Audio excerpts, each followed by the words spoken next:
Padmalaya Studio by Superstar Krishna, 1989 Ramanayadu Studio were established by late Sri Great Ramanayadu Garu.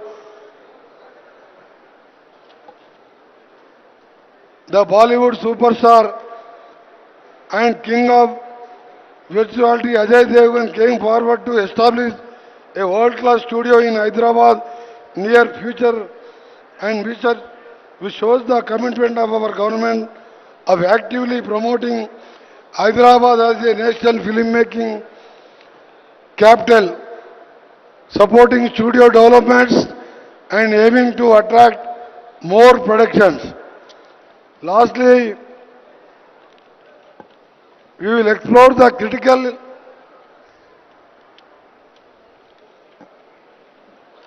The goal of this panel discussion is to listen to the needs of creators, explore local identity as an engine of growth, and then shape of collaborative roadmap between the government, studios, filmmakers.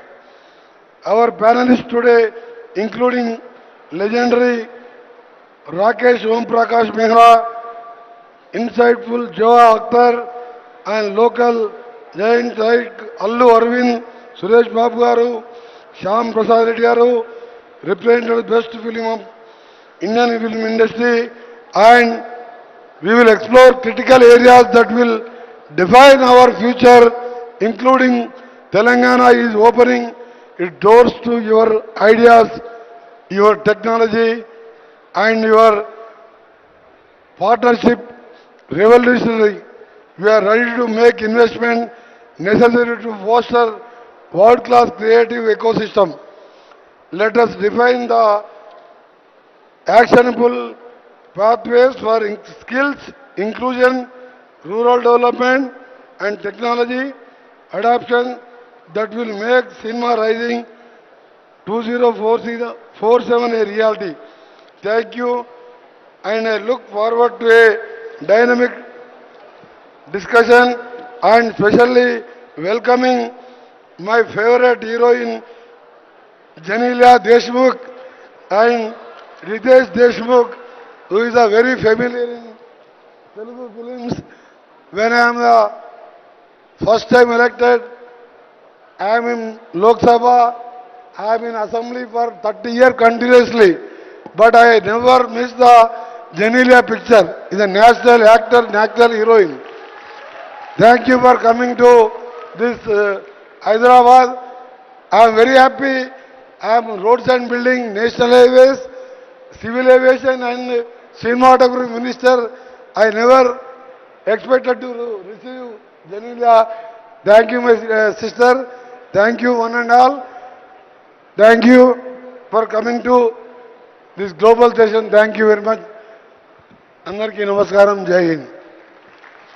Thank you so much, Honorable Minister, sir. Can we request everybody to come forward to take a picture? And also, I would like to invite on stage Mr. Andre Tibbins, the head of Wishcraft, to join us for this photo op.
Thank you so much, sir. Good evening once again. I would request everybody to just settle down. अपने seats पे बैठ जाइए ताकि we can start with the evening and the conversation. A humble request for everybody to please settle down. For any filmmaker or actor, some places spark imagination the moment you arrive. And Telangana is one of them. It's a state where creativity is supported, ideas feel possible, and the industry feels truly heard. Today, Telangana isn't just welcoming cinema, it's shaping the future of India's global creative economy. Under the visionary leadership of Honorable Chief Minister, Shri A. Revant Reddy Garu, the state is reimagining the entire filmmaking ecosystem and positioning Hyderabad as a genuine global filmmaking hub. What stands out is the clarity of vision. Telangana recognizes that the film industry grows when skills and technology grow. Hyderabad already offers us a world-class production environment, from Ramoji Film City to Prasad Labs, Annapurna, Ramanaidu, Sarathi Studios, and leading VFX and animation companies. And the ambition now is to expand this creative infrastructure across the state, empowering communities and enriching the stories we tell. Cinema is also about identity, and Telangana's cultural richness, its heritage, its music, crafts and cuisine give storytellers an exceptional canvas. Equally important is the state's focus on bringing more women into every department of filmmaking, ensuring a more inclusive future. And above all, filmmaking thrives on ease. Telangana's single window permissions, clear zoning and digital processes reflect a sincere commitment to making production smooth and filmmaker friendly. Today's conversation is about how Telangana can build the talent, technology and cultural ecosystem the industry needs, and how cinema, in return, can amplify the state's identity, economy and global presence. So let's begin on that note.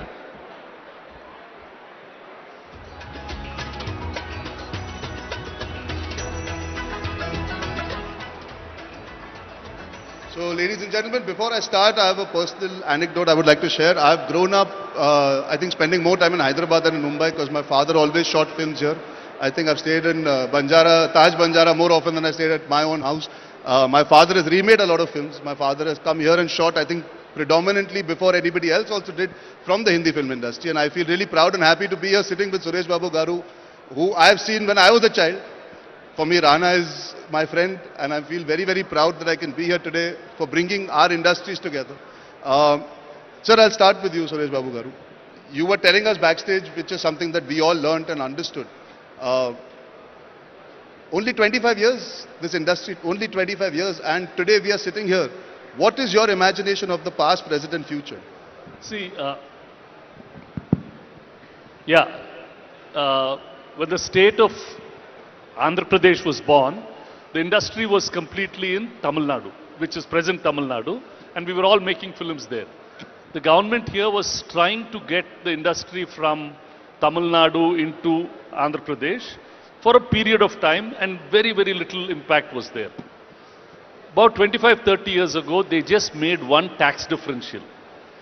One chief minister, and they came and said that if you make a film here, the taxes will be lower than what it is elsewhere. And immediately they came in. Another chief minister came, and then he gave land, about 65 acres, for the workers to build a facility. On that day, unfortunately, there was a small problem. Both the Chennai workers and the Hyderabad workers fought. And the Chennai workers said they will never come to Hyderabad to shoot. Immediately, Hyderabad, within 2 months, this whole ecosystem got created. The Chennai workers came back and the industry stayed. And what happened at that time is all new infrastructure was built here. Annapurna Studios, Padmaliyar, Ramanaidu Studios, and Ramoji built a world-class facility, while facilities in the other parts of the country were all falling apart. They were all, nobody was enhancing or improving their facilities. Things started off here. With that, all the actors and Telugu people as a whole, we will go and make a remake from anywhere. We will buy a Tamil film, a Telugu, Hindi film, a Malayalam film and make it a remake. For us, there's no qualms that we have to be original and all that. We have to be successful. Now, having said that, with that kind of spirit, we have some seriously brilliant filmmakers who've come and made this so-called pan-Indian film, so-called pan, and they're now trying to look and try and make something pan-world. So the thought process is there always to get bigger and better. So how can we now, both as Hyderabad, because it's a very flexible and easy ecosystem, how can we as all filmmakers try and see that we have at least one place in India which becomes the global hub within our country? If all of us can talk on that, what can we do when South Korea can do it for Korea? Why can't we do it for India? Whether we do it in Hyderabad or wherever it is, how do we do it? That would be something that we should look at. Because that's the opportunity which is there. And I remember in that quest for excellence, we will get there sooner or later. Which is what I remember when A.R. Rahman was once recording. I said, why are you taking so long to record? You're recording. He said, no sir, we do things well, but we don't do things with excellence. And he was the first one who just pushed excellence in recording, and he was the first one to get an Oscar for our country. So it's that kind of spirit or that kind of movement if we start in, I think we should be able to deliver. And all of you are making such fabulous material. Like when I was seeing all the films, whether it's Rakesh, Zoya, or Ritesh. So I think that's possible. Yes. Speaking of excellence, I think Rakesh sir, I would like to get your opinion. We are sitting here today at the cusp of so many possibilities. But it all starts with what we were speaking backstage about. How do we inculcate this culture? How do we inculcate a creative environment? How do we actually bring about people to start believing that we can prosper by forgetting borders, forgetting language, and actually create? And how a state is thinking that way by saying we do not want to think about creating divide, but actually bringing people together. We are all sitting here today. What do you feel is the first starting point from a creative point of view before we go into the technicalities of what the government can enhance? I think there has to be a creative emotion and energy that comes in for us to actually start believing and working towards it for a plan. Yeah, it's not a very simple question to answer. It's quite complex, and there's no one answer to it. So I would say what happens in the nation reflects the mood of the nation. What's happening in Telangana today is reflecting the mood of the state. When you say we want to go global, it's a global summit. It is not just back-ending and creating facilities, studios and technology. It will also mean a lot of front-ending because we need to then sell. We need point of purchases. How to create future storytellers. I was just speaking with Alu sir and I was trying to propose to him, let's start a school for writing. And I was telling him, after I finish making what's in my hand right now, which are 3-4 films, I want to devote the rest of my life into hanging out with youngsters and the young talent and the next generation, and to understand from them and to cultivate the seed of writing.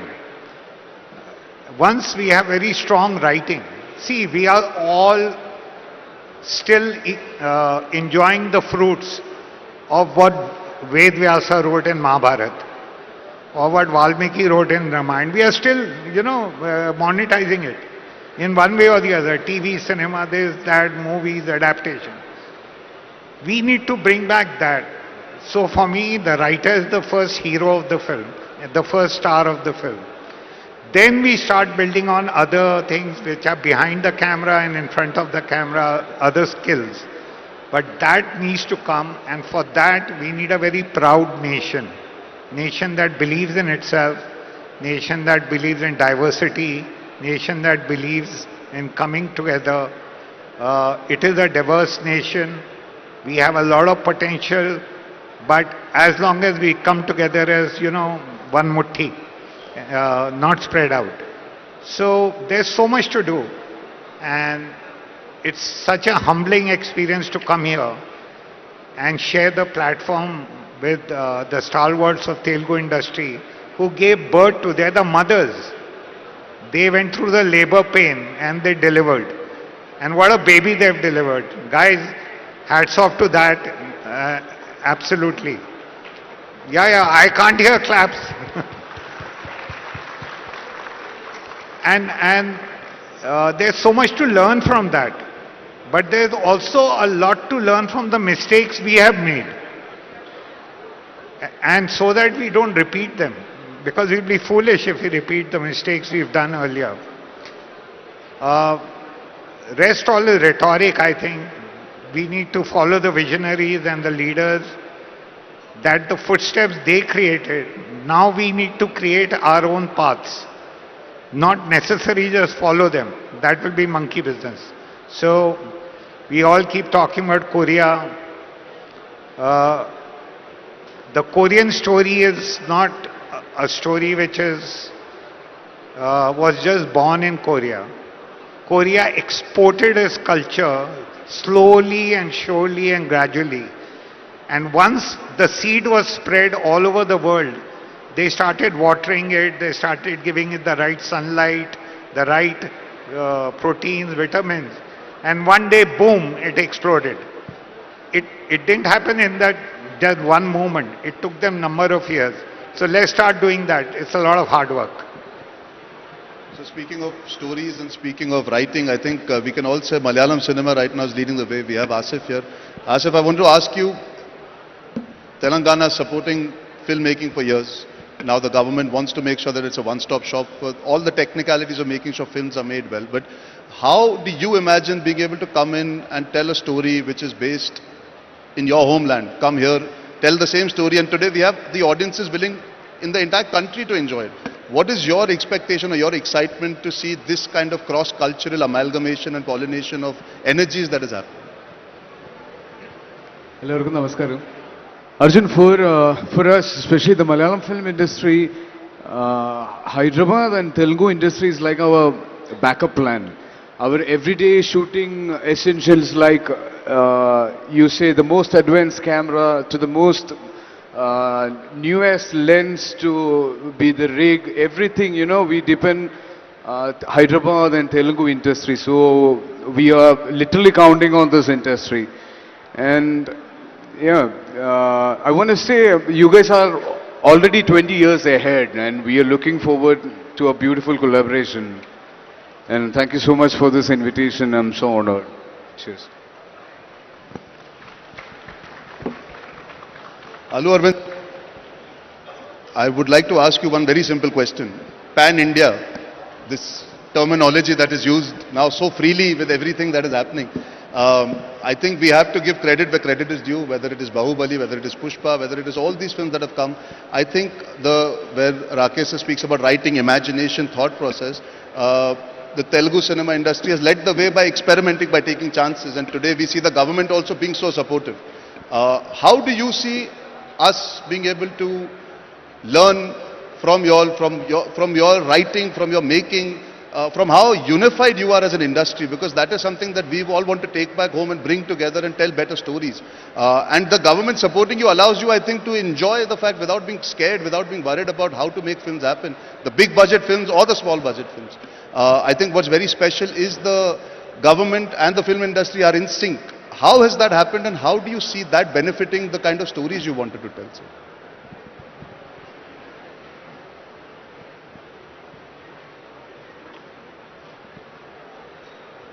Can you really hear it? I mean, whatever he speaks in this feedback speakers, we could listen only 50% of it. Speakers are you really listening to what we say? Thank you. At least you are in a better place. Because his question, I am struggling to understand and reply. So, probably I am taking his help also to understand that. I can try again. How? Your question is like, how such a big films are being made here and how the cooperation of the government and the industry is going together. That is the question you are asking. Thank you. The films which have gone global, we should understand one thing is, they all started from very local. Take recent films like Kantara and Pushpa. They are produced from a Chittoor village story and a Karnataka small village story. They have taken it very local and made it sincerely, and it has become global. We should not try to make Transformers and Avengers. No.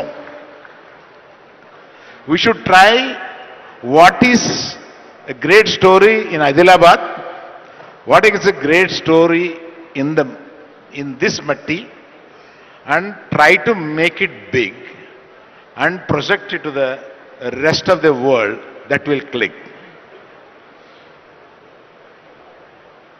The very principle of getting focused and doing it the best will take you the long way. That is what is proved in the recent times while taking the films global. And the next question is, what he asked is, how the government is so cooperative here, and right from the beginning, right from Channa Reddy to the present Chief Minister, everyone is very friendly. We are very fortunate to be here. Very friendly with the film industry.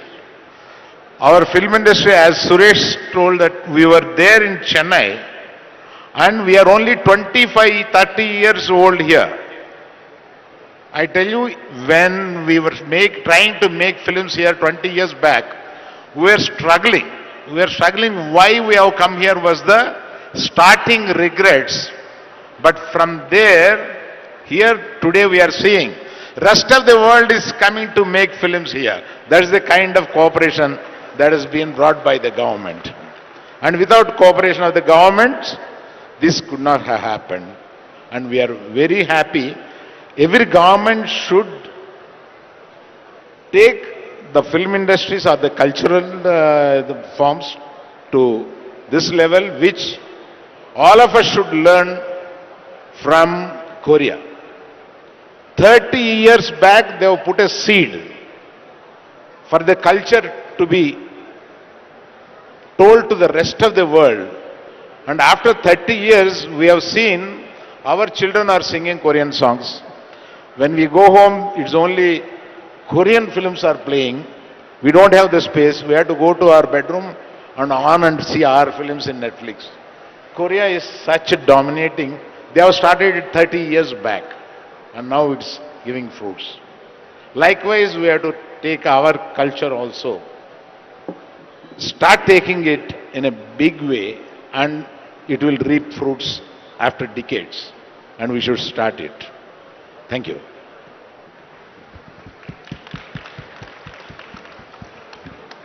Shyam sir, continuing from where Alu Arvind Garu was saying, you were talking about taking cinema global, but we have to be local to go global is what everybody says. Would you like to add to what sir was saying? Yep. I believe that cinema is very, very, very powerful. It's not just, I don't think it's just entertainment. It's something more than that. Something way more than that. It is very powerful, and I believe it is bigger than political power. It is bigger than economic power. It is so big that it has the power to influence society. It is the greatest, most powerful influencer. That's how I look at it.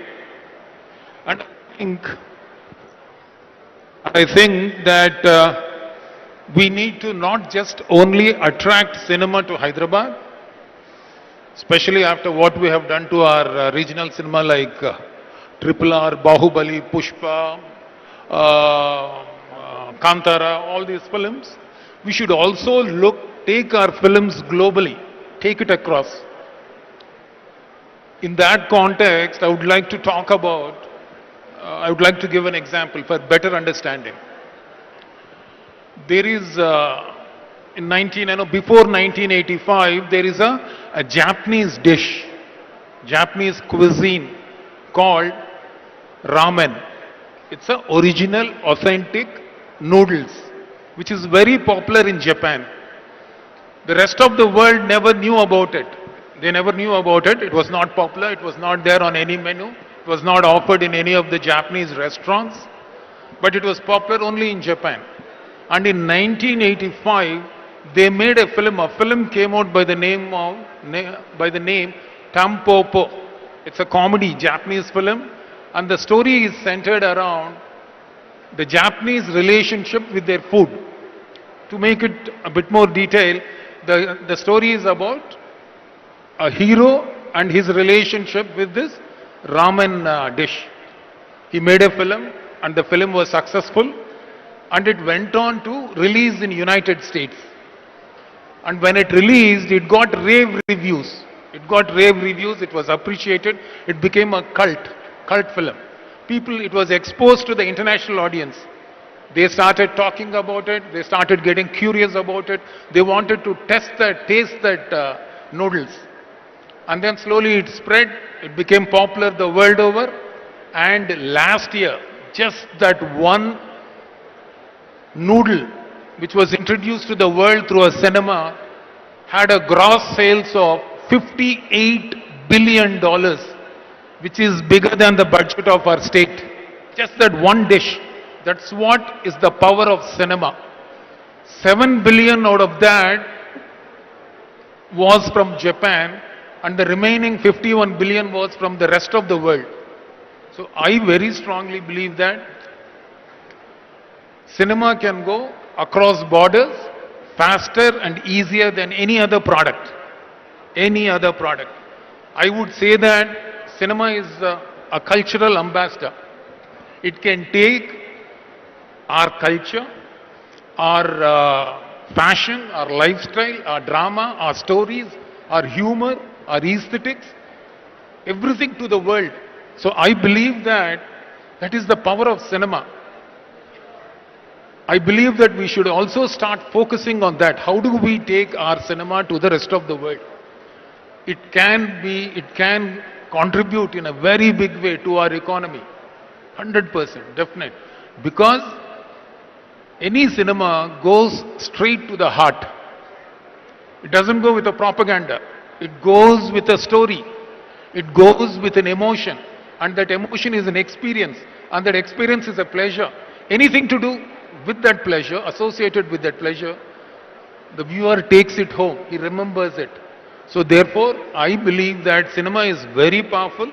And now that we have started going onto the platform, we have directors like Rajamouli, we have directors like Sukumar, we have directors like Rishabh Shetty. So we should work towards that, take our cinema internationally. But we are not great at packaging, presenting, marketing. Therefore, I think the state government should step in, start establishing those cultural centers and help us marketing our projects. So I think that is the way to go about it. Not just attract, also take our cinema international. That's it. That's my view. Thank you. I think speaking of cinema and language not being a barrier, I'm sitting here with Ritesh, who has now become a director himself and directed in Marathi. Where regional cinema is concerned, when we speak about I think the biggest success we've seen in the recent past is Kantara, a man who's, as Suresh sir was telling us backstage, he lives where he shot the film. He's gone back and taken people back there to shoot a film, tell the story about a rooted part of his culture, and the country and the world has embraced it. So Ritesh, I wanted to ask you, what kind of skills and technology do you need eventually to be able to actually take a story that is based in Maharashtra, to shoot it here, to make sure that the audience, even in Telangana, enjoys it, the audience in Punjab enjoys it? How do we break this language barrier? How do we break this cultural barrier that I think perhaps a Kantara has done so well in the recent past? Because Bahubali is still a mythological story in that sense. Pushpa is still the angry young man coming to the fore with the core emotion. But the cultural stories that we want to listen to, we want to understand and we want to really respect, how can we take that to the entire nation? First of all, thank you so much for having me over here. I want to thank Honorable CM Sir, Deputy CM Sir, for organizing this wonderful global summit, and to have great minds here and to feel that I was capable to sit here. First of all, thank you so much. My journey started from Hyderabad. I'm happy to say that I'm a product of Hyderabad. My first film, Tujhe Meri Kasam, where Janila and me, both of us debuted, was produced by Shri Ramoji Rao.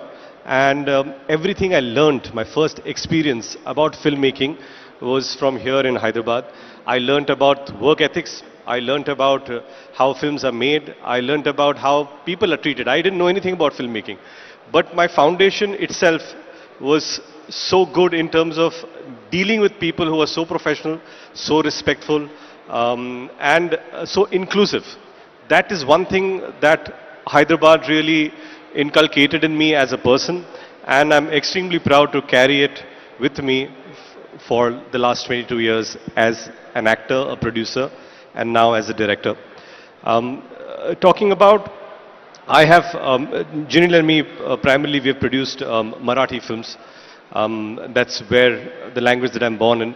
It's an industry. When you talk about Indian film industry, it started with a Marathi man, Dadasaheb Phalke. And one man's vision in Mumbai, and when we spoke last time that, industry, a lot of people from all over the country came and it became like a boiler for filmmaking. It became a hub. It became something much more important, much more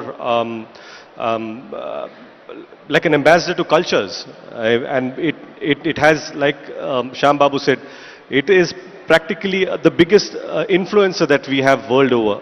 And when we talk about cinema, primarily I'll come to what you said about Marathi films being made. Yes, regional films, some industries have struggled and gained success and became big global phenomenon like Telugu, like Tamil.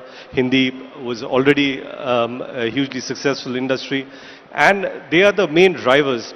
But when we look at Marathi industry, primarily because it comes from state of Maharashtra where we already have an existing Hindi film industry. So when it comes to choices, in Maharashtra, people's first choice is always a Hindi film. The second choice is a Marathi film.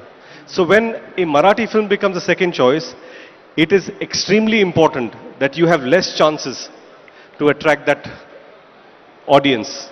Then you have to be very sure what kind of films you're making, how can it be culturally rooted. Like Arvind sir said that, it's important to go local. And of course, if you are connected with local, emotions will connect and eventually global will happen.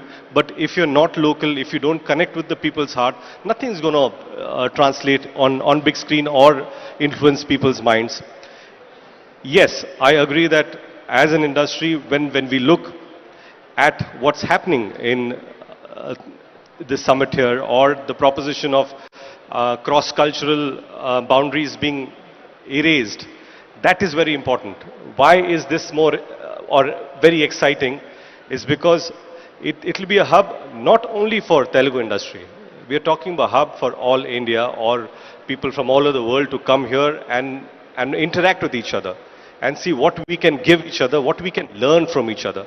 It's very important that we have a place, and unfortunately, even in Maharashtra, or Mumbai, we have very fragmented places where we shoot. We don't have an interactive or integrated city as such that can really inculcate talent, nurture a future generation, and help each other excel. Sir said that like A.R. Rahman sir said, it's not about giving something that's good. How do we excel? And if each of us tries to excel in what we do, we will create a global product. And that is what we need to really teach people. And I truly believe that skill sets are the most important part of this industry. And primarily, when we talk about, slightly off, but in our industry, a lot of people think working on the job is learning, and it is. I'm not saying that, it is. Be it production, like production is such an important aspect of it. But we need institutes to teach people how to produce movies, how to manage people. We think, okay, one person joins the film, he learns the ropes, and we have the grades. Of course, I'm not denying that. But if we teach all these things professionally in an institute, then we'll have far more superior talent coming in and making things better, making things more easier, streamlining things for us to excel in. And that does not mean production. I'm talking about even direction, every aspect of it. That is something that we really need to, as skill sets, really develop. And when we talk about Marathi films, I've of course worked in Hindi films and producing and directing Marathi films. I think erasing the regional boundaries is very important, but at the same time upholding your cultural values, where we each have our own inherent cultural values that we can come together, that we can impart with each other, collaborate with each other, and it's give and take. That's what I think, and this is the place that promises to be that, and we are very excited to see what future for cinema holds, starting from Telangana. So moving to Zoya and Genelia both, I think Zoya first I'll come to you. I think in the beginning of the summit when I was talking, we spoke about, I hate using the term women empowerment. I think it's just about acknowledging the fact that over the last couple of decades we've had women in front of the camera and now women behind the camera. I think our industry in that sense has started a lot of that conversation for many, many years, and now when we speak about the summit today, they also want to make sure that the ecosystem and environment fosters more behind the scenes women feeling excited, intrigued, curious to learn, to adapt, and to be part of cinema. As somebody who's been a torchbearer of being a filmmaker behind the scenes, and as an actor who's worked in both Hindi and Telugu and regional cinema, what can actually be done to make sure that more women, more girls, more young girls are excited and intrigued to come and be part, not only in front of the camera, because that will always exist, because there is a certain amount of beauty that comes with it and a certain excitement, but even just to be able to be a storyteller, because abroad we see so many fantastic people who are producing, directing, writing, I mean show running. So I think it's the tip of the iceberg. I think we have to empower women and girls to start believing that they must and they can. Firstly, thank you for having me here. I'm really excited to be here. I absolutely love this question. And here is somewhere where I think the Mumbai film industry has done very well, which is created a safe environment where women can work behind the camera. There are sets that are sometimes more than 50% women. We have women in every field, not just directors and writers, but we also have women in lighting now, women that are grips, women that are shooting films. They are everywhere. I think it starts from the top, and the top is here, so it's a good place to start. I think in Bombay what happened was the biggest production houses and the biggest stars started working with women directors. Whether it was the Khans, whether it was Hrithik, they all started working and signing films with women directors. And that really broke a glass ceiling. The big production houses, YRF, Dharma, Excel, all of them started using women directors, and it sends out a message, you know. I think that's very important. I think half the audience is female, half our life is female, so their worldview is very important. Their vision is very important. They see the world differently. And you can only make better films and a better industry by involving them in the process. Having said that, respect. I think for women to come in and work behind the camera, they need to feel valued. You can't dismiss them. You can't be like, you don't know anything, you're a girl. No, she knows a lot. You know what I mean? She gave birth to you. So have some respect. And basically respect and safety and opportunity. That's all. Genelia, I think the audience is dying to hear from you. Firstly, I would like to honestly thank Honorable CM and Honorable Deputy CM for having me here. I mean, Hyderabad is home and it'll always mean the world to me. Telangana is some place where I started my first film, and then also the first time I produced was also back here in Telangana. So I think what the place does is makes you feel very secure and very wanted. Like Zoya saying, very often as women, if you don't come forward, it's because you don't feel that you're holding a position of power. But this city encourages you. It opens its heart and opens it's very, very welcoming. For someone like me who came from Bombay, I did some of my best work here. Not that I didn't do in other industries as well. I'm very grateful to have been part of a lot of industries. But I got a chance, like I wanted to do something more and I got that chance here. I'm honestly very grateful that I was a recipient of 2 Nandi Awards here, which is an honor for me when a state, gives it to you. It means more than a lot more awards because it comes straight from the people and straight from the government, and I think that is very, very welcoming to someone like me. Speaking as a producer, strangely, when I started off, I used to be the only girl on set very often, I was the only girl. But the strangest thing was my first film was produced by a woman herself at that point in time. Satyam here was produced by Supriya, and I don't know whether you're here, Nagarjuna's niece. And she was brilliant at her job, and I would look at her and wonder, like I would always feel alone sometimes because I was, the only girl on set, and whether it was your crew or whether it was always men. But there was this one woman who was taking it all on, and I wondered, someday maybe I'll want to do this.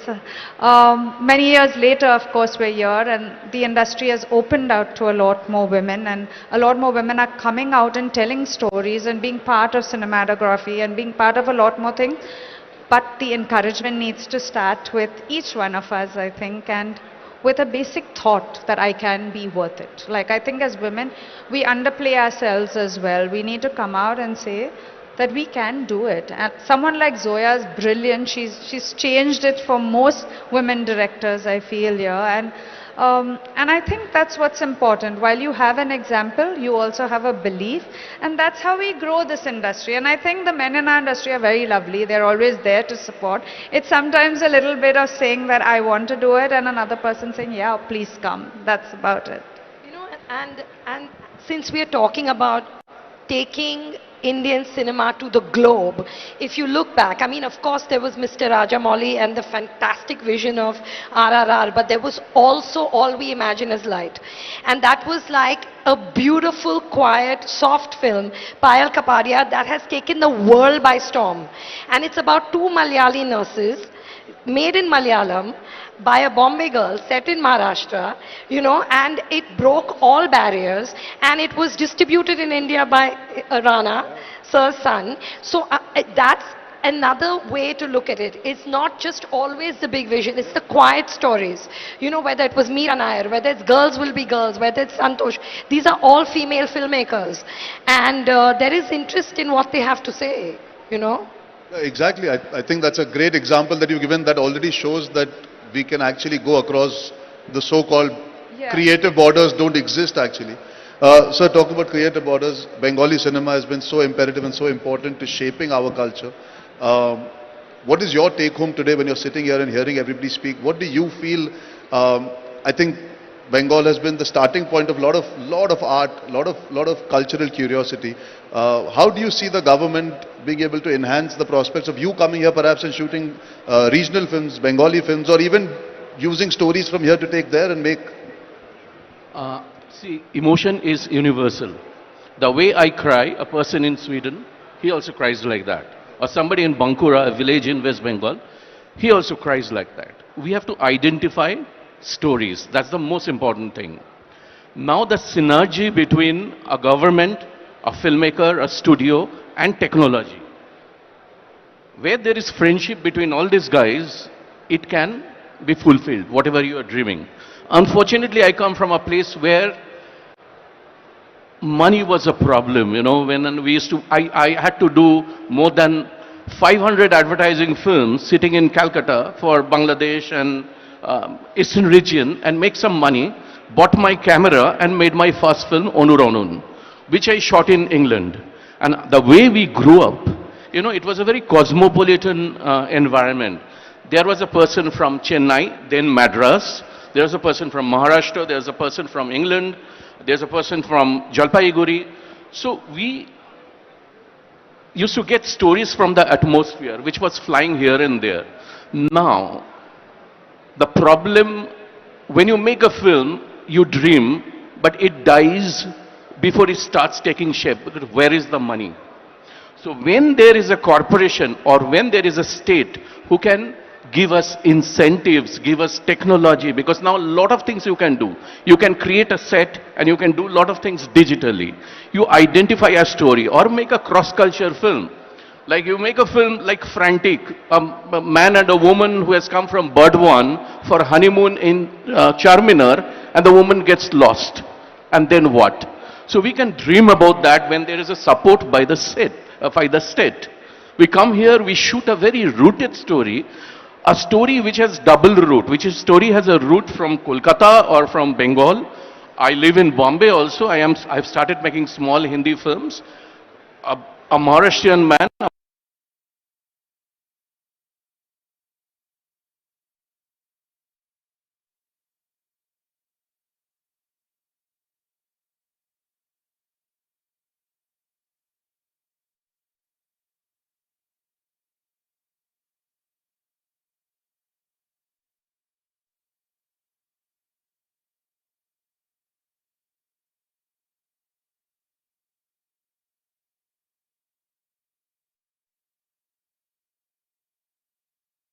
Unit who will help.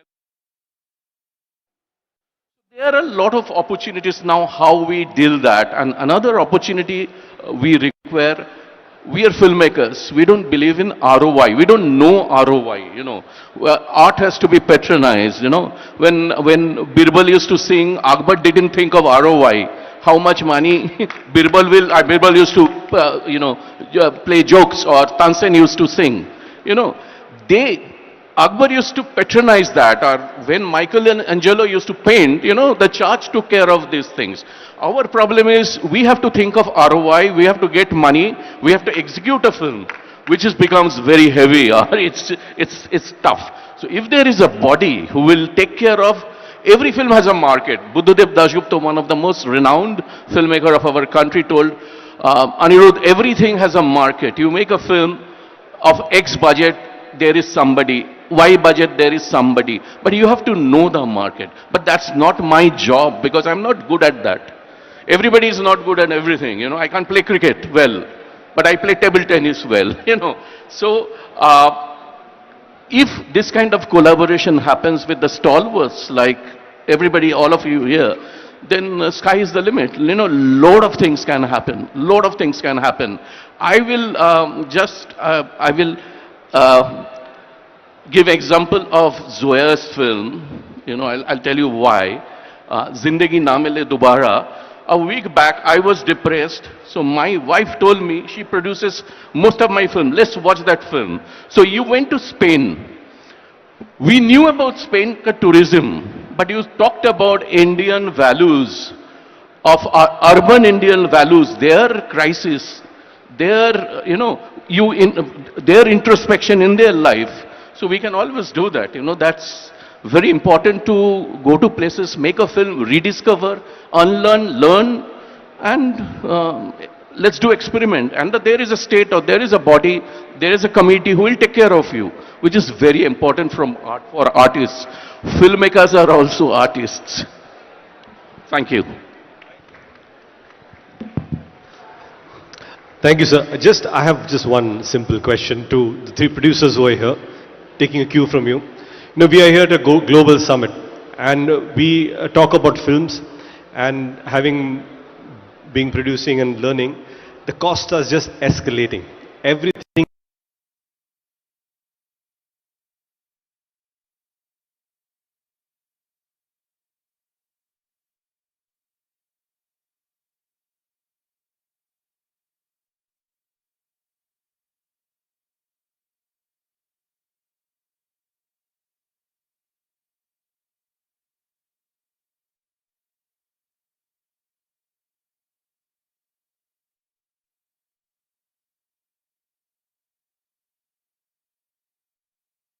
And still think Bahubali and maybe Pushpa Raj, but how can we make them at a lesser cost, and how can government come in to help us lessen that cost? So this, I think, is such a long answer and such a long conversation. I think we'll have to save it for another time, because I have been told in my end here that we have to unfortunately end the session at this point in time, because we've ran over our time. Thank you so much to all the people that are here today. Ritesh, your question, I think Suresh Babu will answer separately once you go backstage. Huh? But I would like to take this opportunity to invite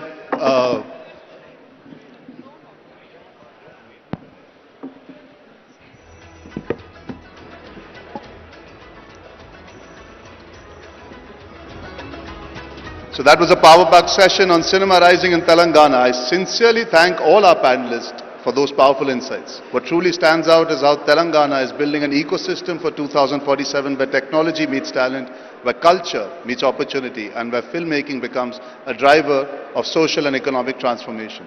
A special thank you for IFA for taking Indian cinema to the world year after year and showcasing the power of our stories on the global stage. And a heartfelt acknowledgement for Wishcraft for putting this together in such short time with such dedication and vision.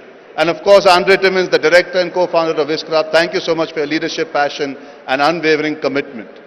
Thank you all for being a part of this conversation, and thank you Telangana for showing what a visionary creative economy can look like. I request you to all remain seated. I invite Srimati C.H. Priyanka, IAS Managing Director, Telangana Film Development Corporation, to deliver the concluding remark for this session.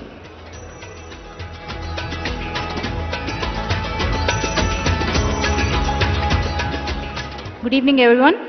On behalf of the Government of Telangana and Film Development Corporation, we thank all of you for your esteemed presence. And as the closing today, I thank each and everyone for their enriching important points that have given. Today has been an energizing and truly forward-looking experience for all of us here. We, as the Film Development Corporation, give a heartfelt thank for all the esteemed panelists here, Shri Allu Arvind Garu, Shri D. Suresh Babu Garu, Mr. Shyam Prasad Reddy Garu, Rakesh Om Prasad Mehraji, Joya Akhtar ji, Ritesh Deshmukh and Srimati Janelia Deshmukh, Aniruddha Roy Chowdhury ji, Parthiv Goyal ji and Asif Ali ji. Today, we have taken very, very important points from all of you, especially the importance, starting with the importance of writing, how we can emulate the Korean way to see our cinema rising 2047, how the collaboration with multiple industries like Malayalam, Bengali and Marathi can show our way towards the future, and also, as Allu Arvind Garu has said, how sincerity in our work can pave the future. I always thank all of you for being here, and last but not the least to our moderator, Shri Arjun Kapoor ji, for steering this conversation with such charm and clarity. Last but not the least, we also thank our Chairman, Film Development Corporation, Shri Dilraj Garu, for being a steady anchor and support for the government and the industry, for which the bonhomie, as been discussed in the panel, is very much important. As we wrap up today, I hope Telangana stays with you all, just not in your schedules, but also in your scripts. Thank you all. We look forward to building this creative future together. And one last note, all of you, is that I request all of you to please move to the main hall as the closing ceremony is going to be begun. I request our Honorable Minister, Shri Komatreddy Venkatreddy Garu, to be on the stage.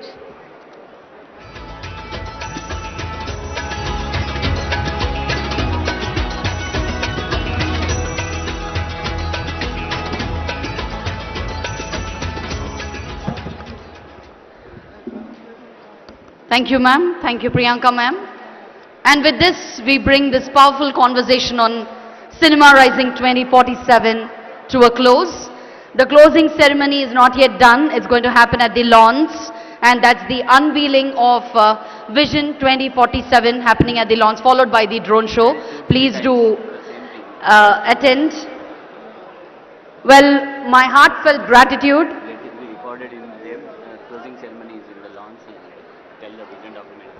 Let me repeat myself, ladies and gentlemen. Unveiling of Vision Document 2047 is happening at the lawns, which is going to be followed by the drone show. We request our delegates to please join us. My heartfelt gratitude to all our panelists present here on stage. Today we didn't just discuss cinema, but we also explored visions and possibilities and the incredible future that Indian cinema is marching towards. That was indeed a very insightful conversation. Time takku undi kabatti we couldn't go to the Q&A sessions.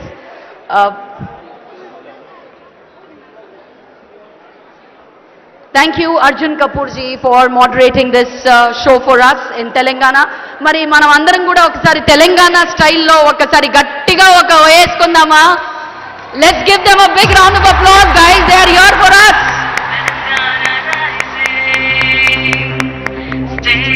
Thank you Mr. Arjun Kapoor garu. Thank you Aniruddha Roy Chaudhary garu. Thank you Shyam Prasad Reddy sir. Thank you Suresh Babu garu. Thank you Alu Arvind garu.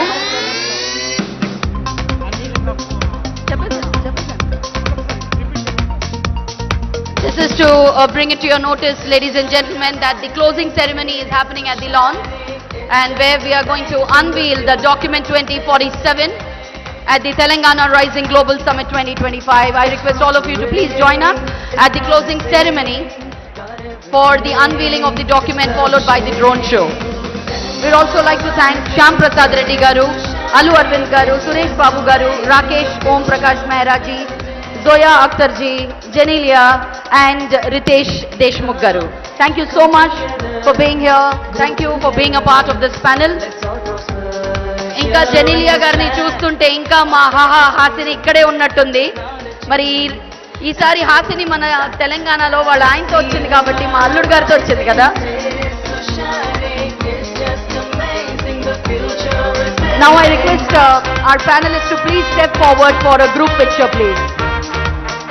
I request our dignitaries on stage.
Special mention to our hero, Mr. Arjun Kapoor garu, for wonderfully moderating this panel session, Cinema Rising 2047.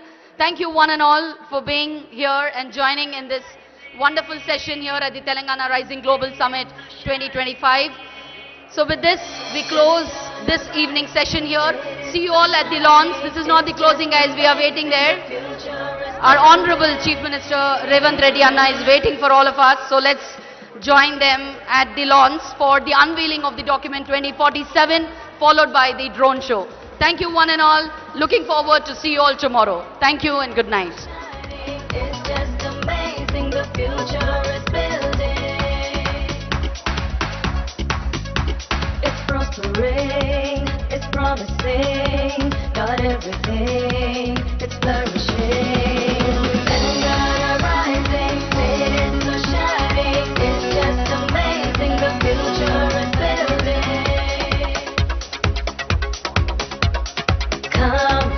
Come together, grow together. Let's all prosper here in this land of great history, technology, and tourism that you gotta see. Telangana rising.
I request our delegates, distinguished guests present here to join us at the closing ceremony.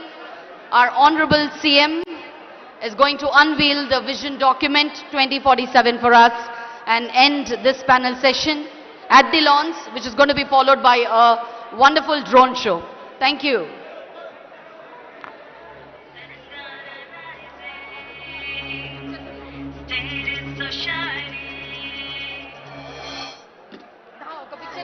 State is so shiny, it's just amazing, the future is building.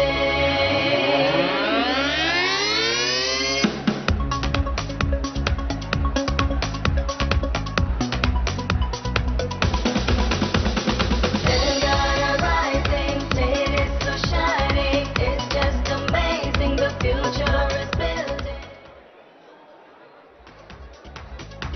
It's prospering, it's promising, got everything, it's flourishing.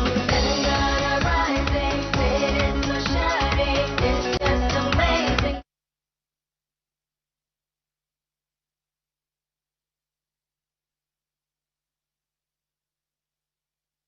Together, let's all prosper here in this land of great history, technology, and tourism that you gotta see. Telangana rising, state is so shiny, it's just amazing, the future is building.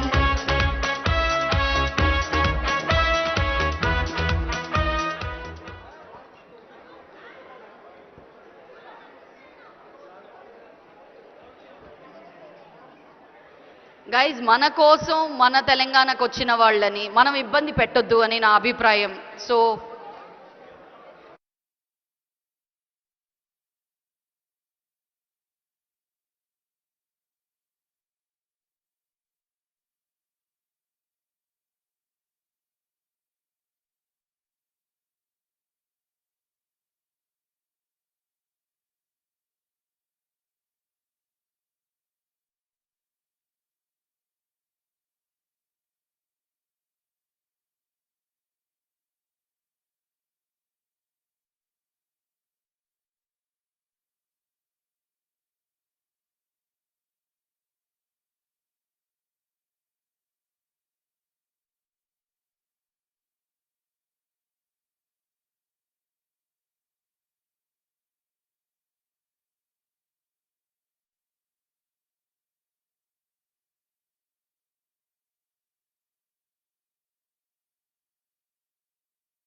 Revanth Reddy గారు ప్రజాపాలనా ప్రభుత్వానికి శ్రీకారం చుట్టి నుంచి 2 పదాలు ఎప్పుడూ వాడుతుంటారు. అదే focus. ఒక అంశంపై దృష్టి కేంద్రీకరించాలి.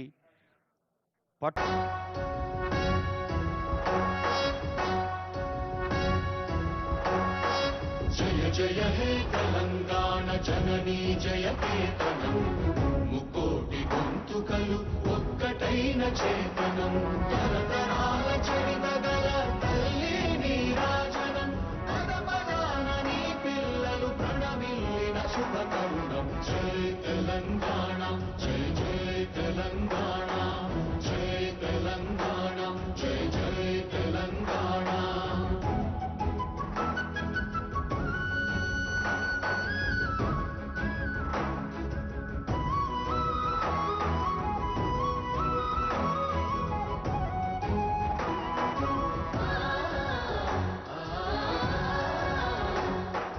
జానపద జనజీవన జావళీలు జాలువార కవి గాయక వైతాళిక కళల మంజీరాలు జాతిని జాగృత పరచే గీతాల జనజాతర అనునిత్యము నీ గానం అమ్మ నీవే మా ప్రాణం జయ తెలంగాణ జయ జయ తెలంగాణ జయ తెలంగాణ జయ జయ తెలంగాణ.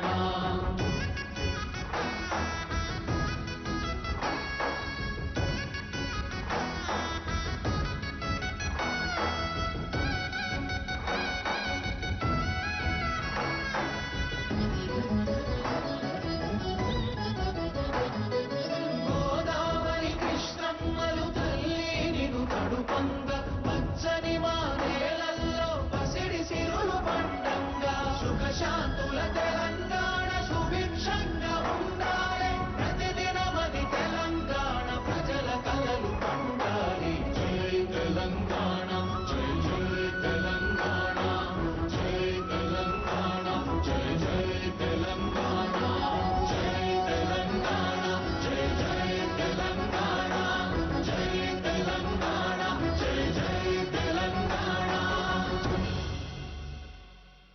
సానుకూల దృక్పథంతో, సహృదయంతో, సంస్కారంతో, సౌజన్యంతో అందరినీ ముందుకు నడిపించమని తెలంగాణ తల్లిని ప్రార్థిస్తూ may now request Shri K Ramakrishna Rao IAS sir to conduct the proceedings of this festive moments.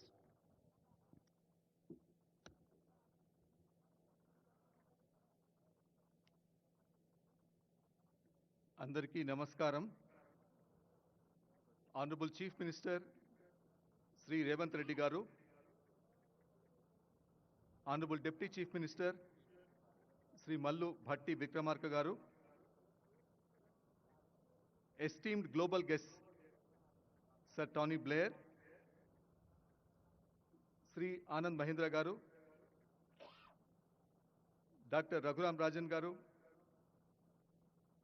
distinguished economists Sri Arvind Subramanian garu, Sri Karthik Muralidharan garu,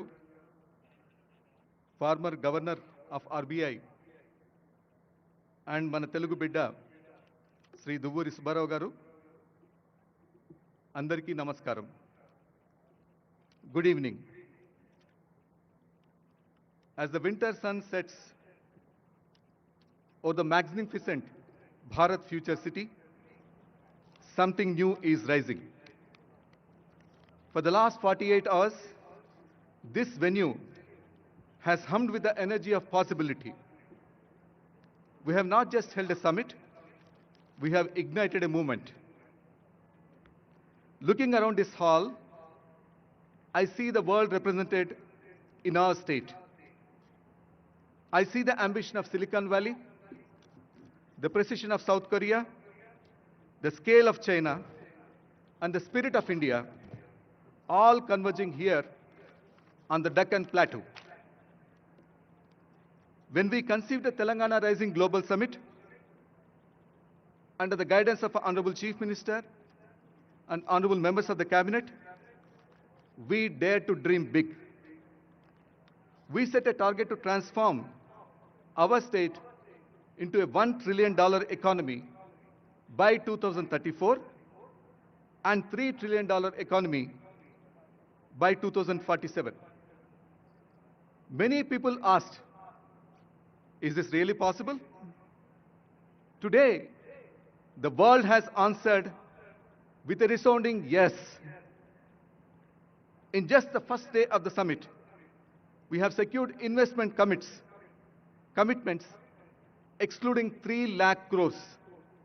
And today, we have secured investment commitments of more than 2 lakh crores. In all, when the totaling is done, I'm sure that in a very short period of time, such an intensity of investment commitments are never made in any state. These are not just numbers, they are the seeds of millions of jobs. They are the guarantee that our children will not have to look around for opportunity. Opportunity has come to them. Our Honorable Chief Minister has rightfully invoked that the competition to Hyderabad, the competition to Telangana, is not just another city in India, as another state in the world, another state in India, but we are competing with the best in the world. We not only have to compete with them, but we have to be better than them. Just as the region within China, which has transformed into the factory of the world, Telangana wants to be transformed into not just the factory, but also the innovative laboratory and the engine which drives the growth in India. Our strategy is very, very clear. We have the core urban region where deep tech and finance will thrive in world-class cities.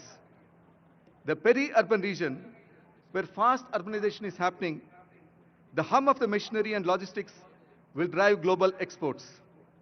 In the rural area, where our farmers become partners in prosperity through value chains and green energy.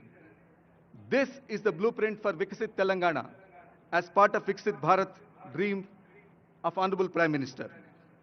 It is a model where the skyscraper and the silo stand together. But friends, economic growth without a soul is merely commerce. Telangana is built on a foundation of struggle and poetry. Standing here, I am reminded of the great revolutionary poet, Dasarathi Krishnamacharyalu, who even from behind the prison bars saw the brilliance of this land and people. He sang, Na Telangana Koti Ratanala Veena. In English, my Telangana is a veena decked with a crore of diamonds. For decades, these diamonds lay hidden in the dust of neglect. Today, through your investments and our vision and hard work, we are polishing these diamonds.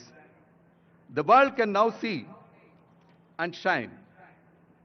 From the weaves of Pochampalli to the software quarters of Cyberabad, the melody of the veena is now being heard across India and across the globe.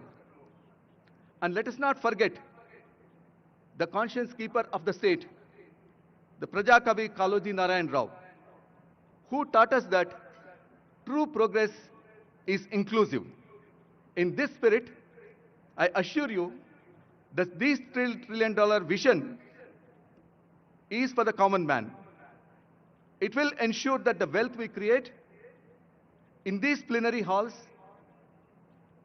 in this Bharat Future City, will also reach the last household of Telangana, of Adilabad, of Kottagudem Bhadradri, and also of Gadwal. As we close this summit, we open a new chapter. To our investors, you have placed your trust in us. We will honor it with speed, transparency, and partnership. To our youth, the Skill University, chaired by Sri Anand Mahindra ji, this is for you. Prepare yourself for the world. History tells us that in the words of Victor Hugo, no force on earth can stop an idea whose time has come. Telangana's time has come today. We are resilient. We are ambitious. As our Chief Minister declared to the world, Telangana's rise is unstoppable. Let us go forth from this place and build the future. Come, join the rise. Thank you. Jai Hind, Jai Telangana.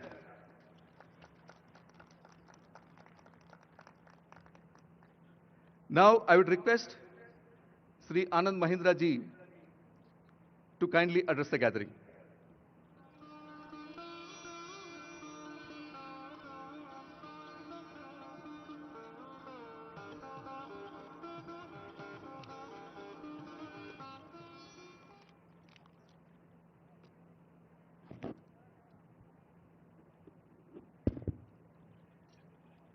Honorable Chief Minister, Honorable Deputy Chief Minister, dignitaries on the dais, ladies and gentlemen,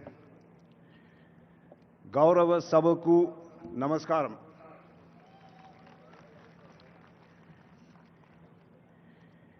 Now, I'm sure many of you here today have at some point in your lives experienced a moment when suddenly the horizon of possibilities opened up in front of you. And I believe that nations and states also experience such moments. And as I stand before you here today, I can say with absolute conviction that Telangana is at precisely such a pivotal juncture in its journey. We are all here in Hyderabad today when a bold manifesto for the future is about to be launched. Now, I had the privilege of reviewing this vision a short while ago, and frankly, I was astonished. And I don't use that word lightly. The great artist and inventor Michelangelo is believed to have said that the greatest danger for most of us is not that our aim is too high and we miss it, but that it is too low and we reach it. Now, after seeing the blueprint of this vision document, it's clear to me that the danger of aiming low has been decisively buried. This has got to be one of the most ambitious and genuinely people-centric visions I have ever encountered, not just in India, but globally. Equally impressive is not just the scale of ambition, but the depth of its foundation. And I want to emphasize that this vision was co-created. And I repeat, it was co-created. It was not written in isolation, but it was shaped by an extensive consultation with the citizens of Telangana and with experts in chosen fields, by understanding their needs, their aspirations, and their hopes. And frankly, this resonated very, very deeply with me, because at our own Mahindra Group, I have often said that vision is not the monopoly of just a leader or of a few people. And history has shown us that dreams which become reality are dreams which are shared, which are co-created. Because when people participate in designing their own future, the odds of success rise dramatically. And going further, when policy is shaped along with purpose, the impact is multiplied. And so I was so pleased to see that this vision, which has youth at its core, women as economic leaders, and sustainability as a non-negotiable foundation, well, that's a powerful embodiment of that purpose and that belief. So I want to compliment you, Chief Minister, and to your entire team for following this very inspiring process. And at Mahindra, frankly, we are very proud to observe this journey, not just to observe it, but actually to be participants in it. One example alone, our women-led battery manufacturing facility in Zahirabad is not just a factory. It is our very own statement of belief in the future that is being built right here. And on a personal note, I'm honored to serve as the chairman of the Young India Skills University, as was mentioned earlier. Now, I have to confess, when the Chief Minister first asked me, I was very hesitant, as you will recall. And I'll be honest, at this stage in my life, I'm very, very protective of my personal time. And I had planned really to focus all my energies on Mahindra University, which is right here in Hyderabad, and on other educational initiatives that I had already committed myself to. So I was preparing myself to very politely decline this invitation to the Chief Minister. And to be honest, after spending 4 decades in business, I consider myself a reasonably tough negotiator. But I met my match. The Chief Minister listened, he smiled, and then he presented a case which made it impossible for my conscience to walk away. You clearly are someone who doesn't take no for an answer. The Chief Minister, to be honest, saw that the Young India Skills University was not just about Telangana, but about India's future. That clarity of purpose turned the request into an offer that, frankly, I could not refuse. And since accepting this role, my conviction in this role has only deepened. And let me explain why. We are living through a digital tsunami. Artificial intelligence dominates global conversations, and it's often accompanied by fear of what AI and the future will bring. But I want to take a contrarian view. I believe that the more digital the world becomes, the more valuable the human touch will be. As AI inevitably absorbs the repetitive and the routine, value shifts to what machines cannot replace: the skill of the hand, the intuition of the craftsperson, the empathy of the caregiver, and the problem-solving grit of the technician. And just look around at many developed countries today and developed economies. Their challenge is not a lack of capital or technology. It is really the hollowing out of skilled real-world talent. They have a surplus of managers, but they have a shortage of makers. Nations are built not only on the cloud, but firmly on the ground. And happily, Telangana is choosing a different path. Through this Young India Skills University, we are asserting that blue collar is the new gold collar. We are preparing a workforce that is not threatened by AI, but which is going to be indispensable despite AI. And to help shape such a generation, one that can serve India and a world hungry for skill, well, that's a privilege that I rank amongst my highest. So thank you, Chief Minister, for making me part of that mission. And to the people of Telangana, I must tell you, the Mahindra Group is not going to be a bystander. We will stand with you as you turn this distilled ambition of your people into prosperity. Thank you, and dhanyavadamulu.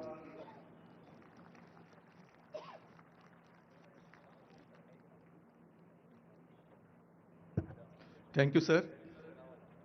Your services to the people of Telangana, as you have rightly observed initially, you were reluctant, but nevertheless, we have seen the Young India Skills University taking roots, shape, and it's blooming, and I'm sure that thousands of children will be benefited from the skills which they learn there.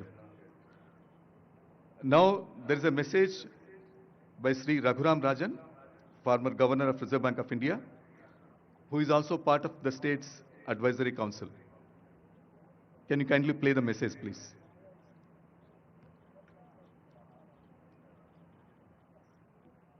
Rajan.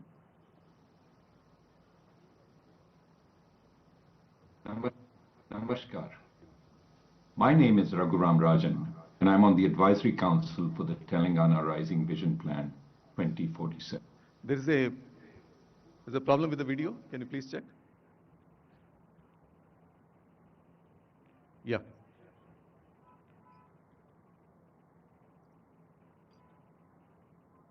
Namaskar. My name is Raghuram Rajan, and I'm on the Advisory Council for the Telangana Rising Vision Plan 2047.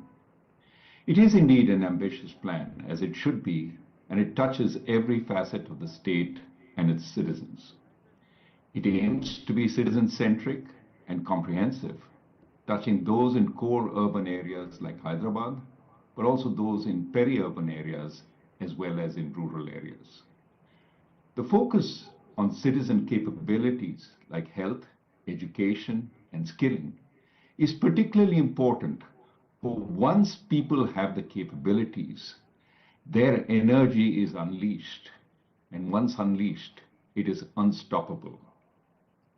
The fundamental economic requirement in India today is jobs, and the plan has a comprehensive vision of where they will come from and how to prepare people for them. A large urbanizing India will prepare all the jobs that we need. We just need to recognize they will not be in the places other countries have found them, and the vision document understands this. The vision document's emphasis on new technologies that will help make governance more transparent and inclusive, as well as more effective, is very important. For the scale of the plan's ambition requires scarce government personnel and resources to be deployed judiciously and its effects multiplied, and technology will help do this. Similarly, it will require citizens to know what is happening and to be able to react if course correction is needed, once again a key effect of technology. So the challenges now are three: implementation, feedback, and course correction. Telangana knows where it's going based on a plan drawn up by consulting its citizens. I look forward to the journey. Jai Telangana, Jai Hind. Thank you very much, sir. Now, I'd request Dr. Duvuri Subbarao Garu, former Governor, Reserve Bank of India, to kindly address the gathering.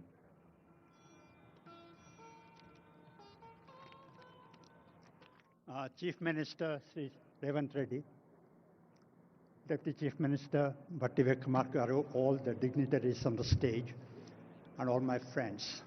I'm delighted to be here, part of the Telangana Rising celebrations in this future Bharat city.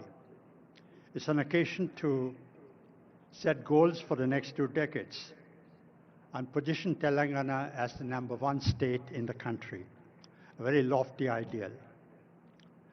I'm privileged to have served in the combined state of Andhra Pradesh much before all these people rose to political stardom.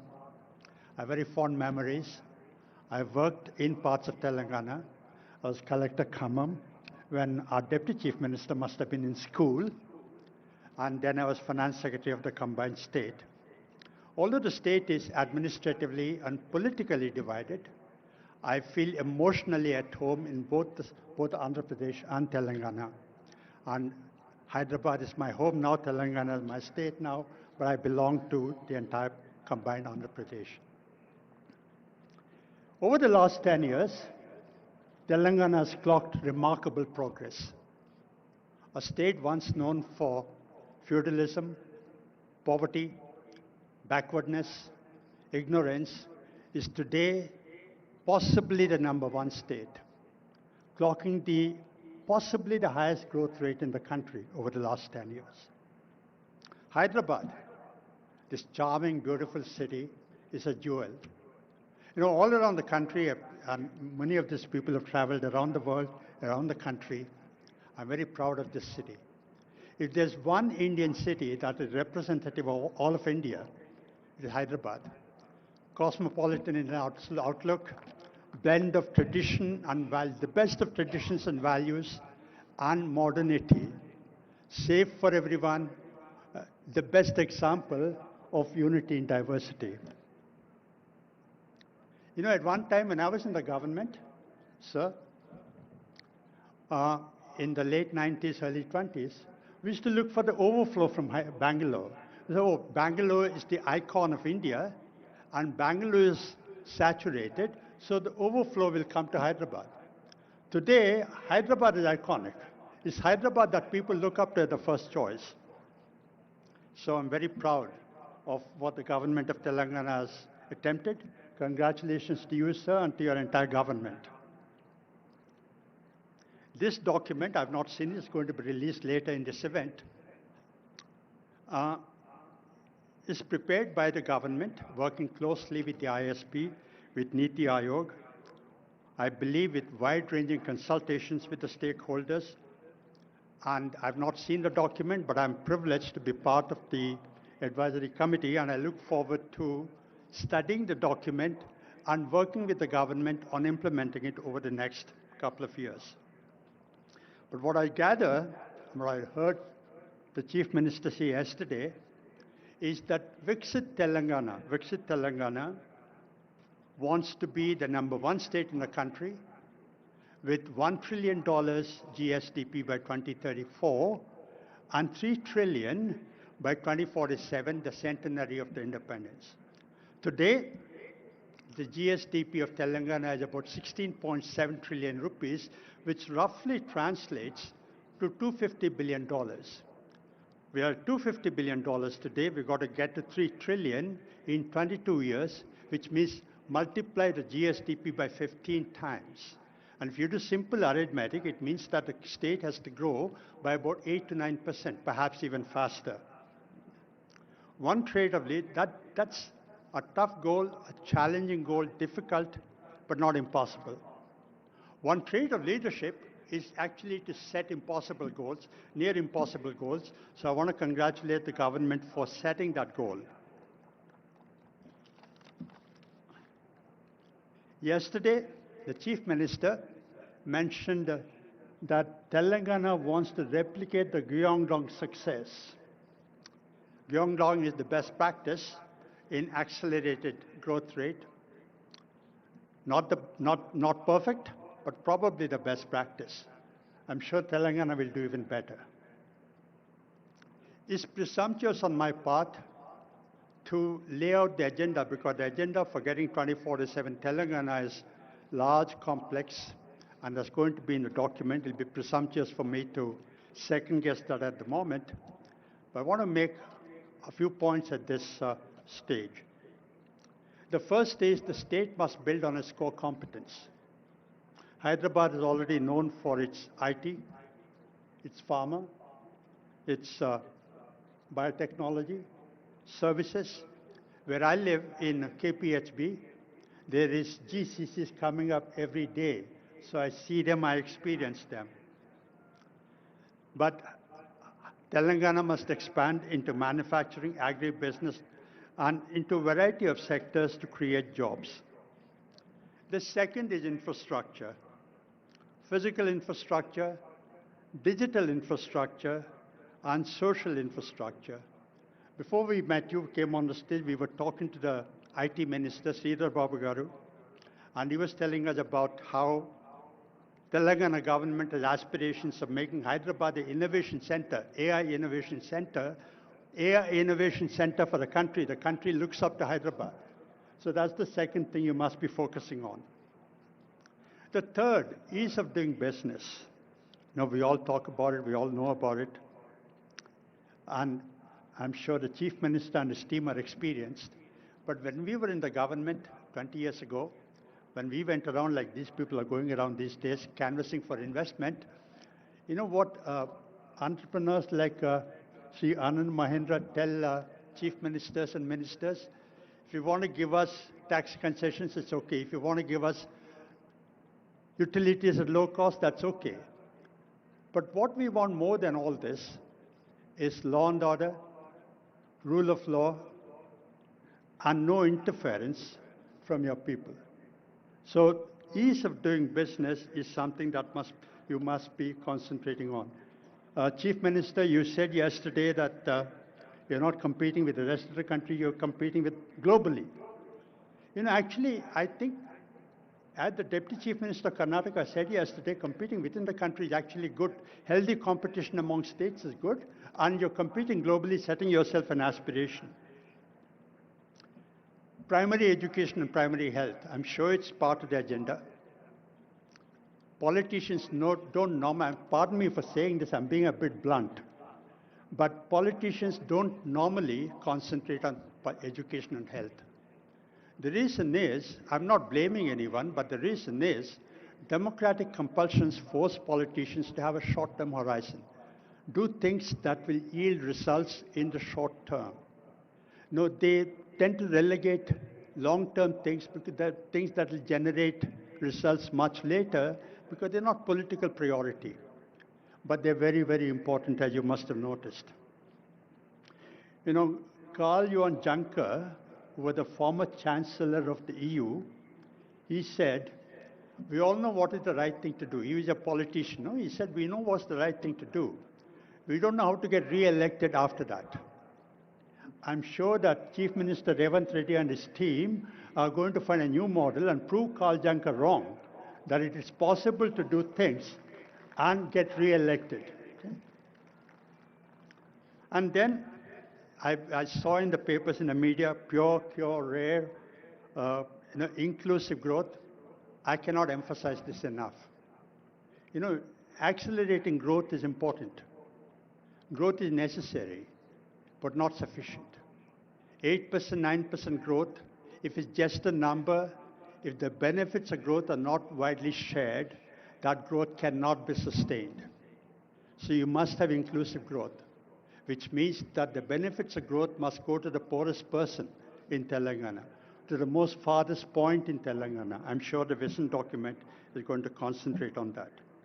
And skills, of course, it will be presumptuous on my part to talk about skills when Mr. Anand Mahendra is here, but skilling is very important. Skilling is a difficult thing to do because it will not be done by the private sector. The government will not do it, is incapable of doing it. So you need public-private partnership, which we're seeing on the stage. Mr. Mahendra sitting next to the Chief Minister, that's exactly the partnership we require for skilling. And, I want to tell a story. When I was appointed governor in 2008, 17 years ago, I was Finance Secretary to Government of India at that time. I went to call on the Prime Minister, Dr. Manmohan Singh, just to thank him for choosing me to go to RBI. One-on-one meeting, I went across to his office, there were just two of us. And I told him, sir, thank you for appointing me as governor. We talked about the macroeconomic issues at that time. We talked about RBI, we talked about the government. We talked about the comparison between living in Mumbai and living in Delhi. And after about 10 minutes into this conversation, I asked Dr. Manmohan Singh, sir, do you have any advice to give me? A very humble person. He said, what advice do I give you, Subbarao? You've been in the IAS, you've seen the country, you've worked in the districts, you've seen the state government, you've seen the central government. What advice do I give you? And after another couple of minutes, I took leave of him and I was walking away. And, gracious man as he was, he walked around from his table and escorted me to the door. And at the doorstop, he put his hand on my shoulder. Subba, I thought I'll give you one advice. That one advice I want to give you is that no matter what you're doing, remember that whatever you're doing, there's people behind you. The RBI is a great institution. But in the RBI, there's a risk that you'll get lost in numbers, in interest rate, money supply, inflation, exchange rate, but you will forget that there are real people behind that. Now, I was in the process of shifting from Delhi to Mumbai. About 30 seconds after I left the PM's office, that advice went out of my head. But as I started working in the RBI, that the purport of the Prime Minister's advice struck me. because the primary responsibility of the Reserve Bank is to maintain price stability, low and steady inflation. Inflation is a regressive tax. Growing up in a low middle class family, I saw my parents struggle to put all of us through, and all of you saw this. So what the Prime Minister was telling me really is that whatever you're doing, remember the last people, because inflation hurts poor people more than it hurts well-off people. The shirt, if it cost 2,000 rupees last month, and if I go to buy this today, it costs 2,200 rupees, I wouldn't even notice it. But poor people, if the bus ticket goes up from 22 to 24 rupees, if the price of rice goes from 40 to 44 rupees, they notice that. So one thing as we implement the Telangana Rising document is to remember the people of Telangana. The last thing, I've spoken for longer than my time, but Chief Minister, sir, you said yesterday and you said today that Telangana is unstoppable. I also want to say that Telangana is unbeatable, okay? And John F. Kennedy said that, he gave a goal, moonshot goal, that we must get onto the moon, not because it is easy, but because it's difficult. So the Telangana Rising document, implementing that is not because it's easy, but it's going to be difficult.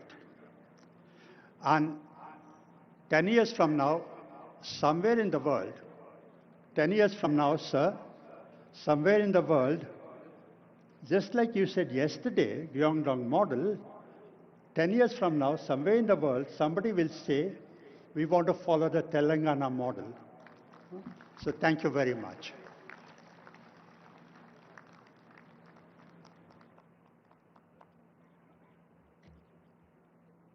Thank you, sir. As a person who have walked at least part of my path in your footsteps, I am also an IIT Kanpur alumni like you, and then joined the civil services, and I've been finance secretary, blessed to be finance secretary, sir. It was music to my ears, what you have told, sir. Now, I would request Honorable Deputy Chief Minister, Sri Mallu Bhatti Vikramarka Garu, to kindly address the gathering.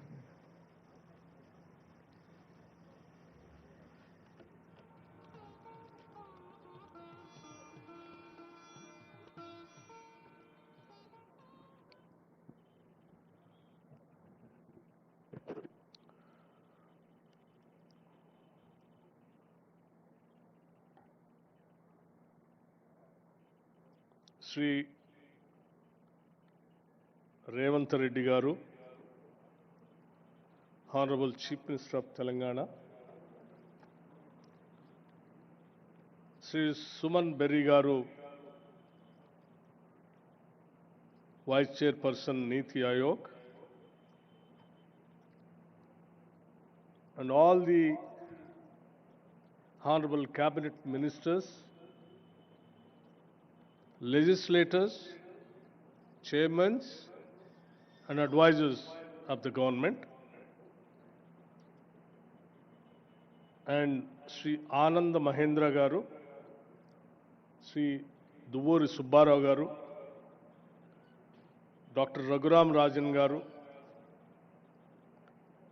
and Sri K. Ramakrishna Rao Garu, Chief Secretary, Professor Karthik Muralidharan Garu, and Sri Chiranjeevi Garu, Megastar, Shantan Narayan Garu, Chairman CEO Adobe, and all the participants of today's evening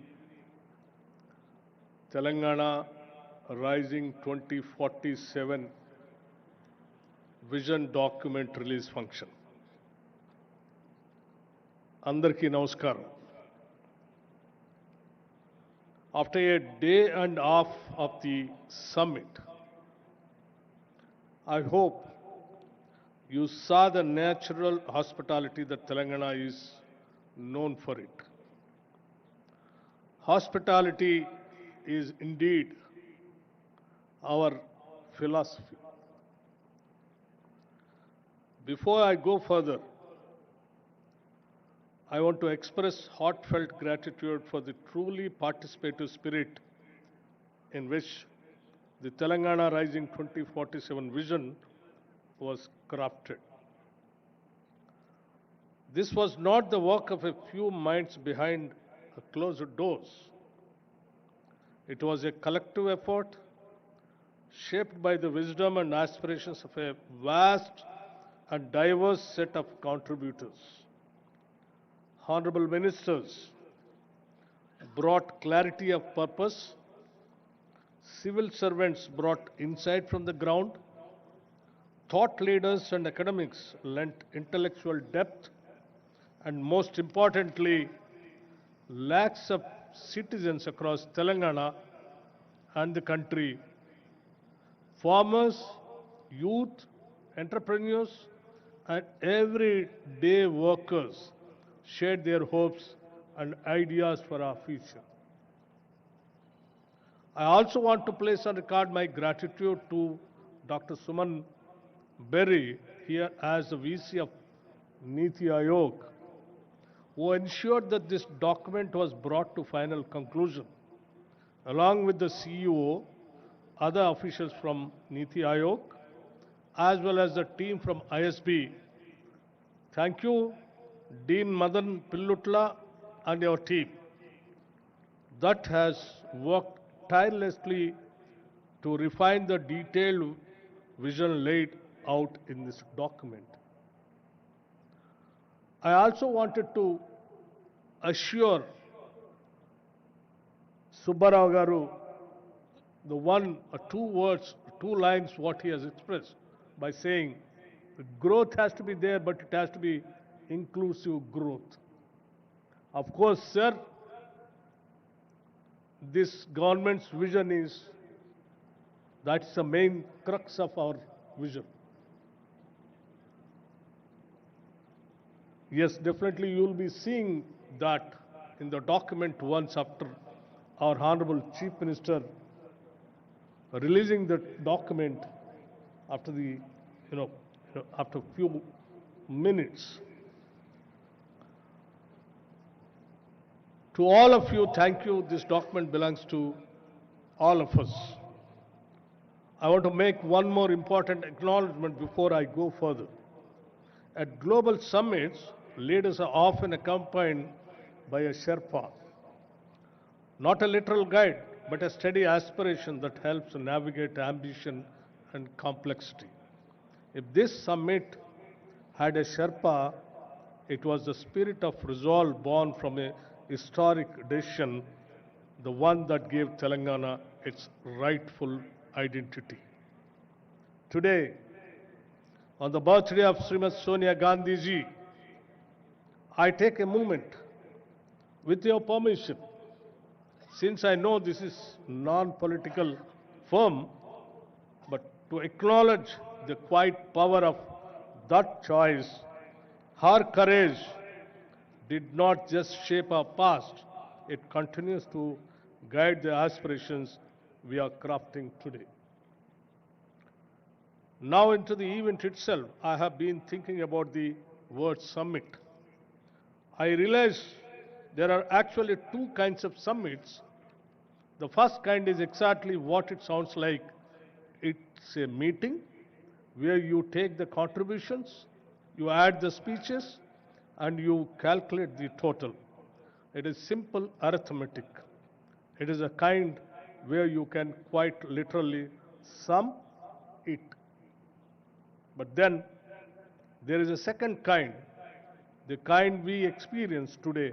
There is a summit where you cannot sum it. Because what was created in all these halls is a greater than the sum of its parts, where every panel did not just add ideas, it multiplied possibilities, where the synergy is so genuine and unscripted that it defies simple math. This event was the second kind. We cannot just sum it up. because the impact is infinite. Why? Because the thirst was real. Telangana has long had ambition, but what is lacked was a single, structured, forward-looking framework. And that matched the scale of our aspirations. This time, we did not just build a document, we built a platform. And across sessions, from capital pathways to agri-value chains, frontier tech forest economies, I saw people not just speaking, but committing. As someone who chaired 2 sessions on productivity and power, let me offer a brief reflection. In the power session, I saw a state eager to move from being an energy consumer to an energy creator. With green hydrogen, distributed renewables, and smart grids lighting the path. In the productivity discussion, I saw consensus that India's next leap will not come from more effort alone, but from smarter systems, digital public infrastructure, empowered workers, and output-linked innovation. We came to a memorable conclusion: capital plus innovation is equal to productivity. These are not abstract themes. They are Telangana's real advantage. And none of this came from a single department or one expert panel. The vision document itself is a product of collective design. Months of field visits, public consultations, and inputs from those on the ground that includes experts seated on the dais and others present in this ground. Which is why I say again, this is not a static document, it will evolve. And we are committed to letting it evolve with new data, new partnerships, and new wisdom. We don't fear feedback, we welcome it. One more thought I must leave with you. For every young person in Telangana who attended these sessions, I hope you take your chance to build something so valuable that future generations walk on your path, quite literally. Let me end by saying to our guests, thank you for your solidarity and your confidence. To my colleagues in government, thank you for showing what coordination can truly look like. And to every participant, a speaker, an organizer, thank you for ensuring that we who organize this summit, telling into more than the sum of its parts, in the document.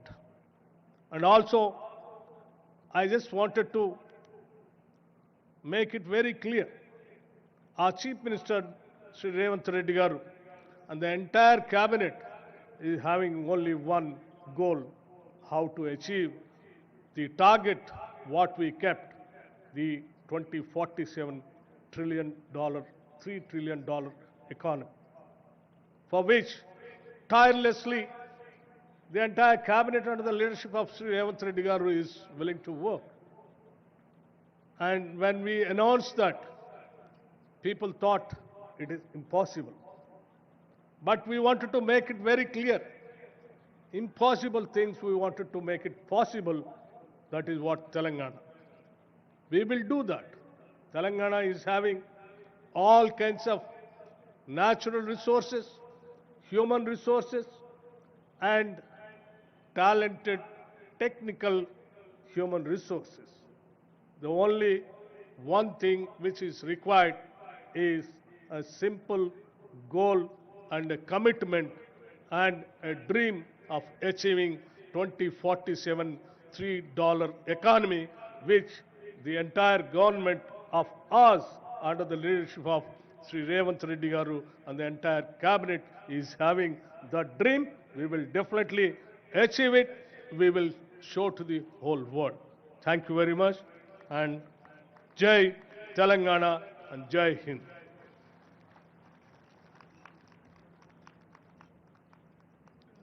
Thank you, Honorable Deputy Chief Minister Garu.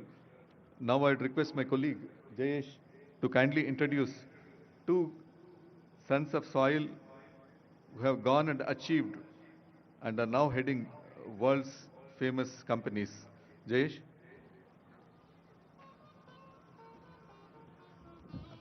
Thank you very much, sir. As Chief Secretary pointed out, there are four important poster boys of Hyderabad: Mr. Ajay Banga, Mr. Satya Nadella, Mr. Shantanu Narayan, and Mr. Prem Vatsa. And from 1st January 2026, there will be a fifth one, Mr. Shailesh Jejurkar, who will become the President and CEO of Procter & Gamble. So all these poster boys of Hyderabad still have very high regard for the state, for the city, for Honorable Chief Minister personally. And at our request, two of them have decided to come live and interact briefly with us, share their thoughts. So can the setup team please put Mr. Shantanu Narayan and Mr. Prem Vatsa?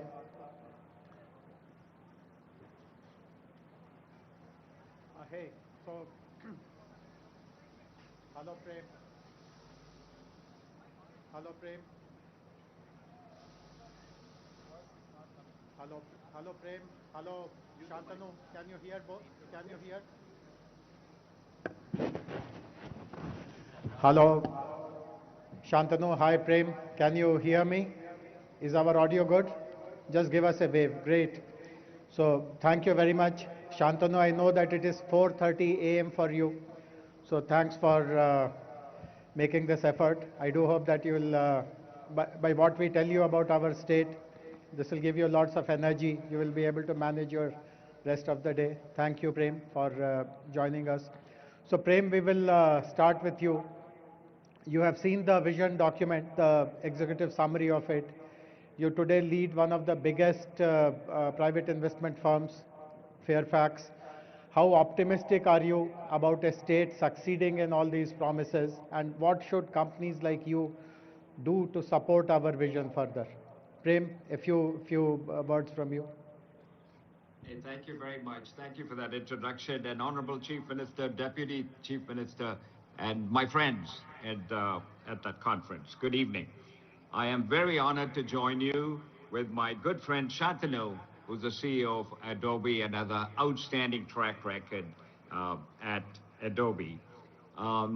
You introduced us from the Hyderabad Public School. We have Shantanu, we have Satya Nadella, and Ajay Banga, who I know. And Shantanu, you probably know a lot more people from the Hyderabad Public School. We're very honored to join you. And I grew up in Hyderabad. And in the Hyderabad Public School, my dad was the principal of the Hyderabad Public School. And I spent 3 years there, and they were the best years of my life. And because of that, I got an introduction to IIT Madras, Chennai, and I went there, and that was a terrific experience to me. I came to Canada in 1972 and learned a lot about business. I didn't know anything about business, learned a lot about business and investing. And 40 years ago, we began Fairfax Financial, 40 years ago. I recognize the sea change that took place when Mr. Modi got elected in 2014 with a business-friendly philosophy. We recognize that, and I've been investing in India for the last 35 years. I have said publicly that India is the greatest place, best country in the world to invest in. Best country to invest in for the long term, for the decades to come. And we've invested 10 billion in India, and we plan to double that. And I hope, Chief Minister, we were able to invest in Telangana, the state that I came from. And so it's really inspiring to hear about Telangana rising, 3 trillion economy, 10% of GDP in 2047, very, very inspirational. You wanted to have an investment magnet. You want to attract foreign investment, empower the people, empower the youth, the women, the farmers. Very, very inspirational. I have witnessed in North America, like Shantanu and the others, the power of free enterprise, of business and capitalism. I'm a function of that. Shantanu is a beneficiary of that. There's no limit to economic growth, as many of you have said, in Telangana, if you follow those principles. Very simply, I was in Dubai for our 40th business anniversary of Fairfax Financial. And what a magnificent job they've done in the last 25 years, and I'm sure Telangana will do even better. But the principle that they've had is what is good for the merchant is good for Dubai. What is good for the merchant, what is good for business, is good for Telangana. And that's what you're doing. So the next 22 years, 2047, I pray that Telangana, under your leadership, Honorable Chief Minister, will do exceptionally well, and will be an inspiration to everyone in India and also the world. So God bless you and the people of Telangana. Thank you very much for inviting me to speak. Thank you. Thank you. Thank you very much, Prem. That was very, very optimistic. Look forward to seeing you sometimes in Hyderabad. Over to you now, Shantanu. You also have a long, long association with Hyderabad. Incidentally, your parents still live here. So please share your thoughts. You are also a member of our advisory council constituted to help us draft the vision document and then in its implementation. So please tell us about your thoughts on this whole exercise of how we have created the vision and how do you see us succeeding it perfectly in this. Thank you, Jayesh, and namaskaram. Let me first start off by thanking the Honorable Chief Minister, Shri Revant Reddy Garu, as well as the Honorable Deputy Chief Minister, Shri Bhatti Vikram Mallu Garu, for this opportunity to take part in this historic occasion for the launch of the visionary document Telangana Rising 2047. I think the vision aligns very seamlessly with Prime Minister Modi's ambitious goal of Viksit Bharat by 2047, which is a future where India emerges as a global leader in innovation, sustainability, and development. As India's youngest state, Telangana has already proved itself as a trailblazer in governance, in technology, and as numerous folks have mentioned, inclusive growth. I love this aspiration to become a 3 trillion economy by 2047 and contributing 10% to India's GDP. It's not just a bold vision, but I think it's a very achievable vision. And I think the vision will be powered by the people of Telangana, whose aspirations for better education, healthcare, clean environments, and opportunities have shaped this roadmap. I also think that this emphasis on empowering youth, women, and farmers is a testament to the state's commitment to inclusive development. As chair of Adobe, I'm proud to represent a company that shares this commitment to innovation and empowerment. We are trying to change the world through digital experiences at Adobe, and over a third of Adobe's global research and development is happening in India. So we know that Indians today are creating the innovation that is going to democratize creativity and individuals to thrive in this digital economy.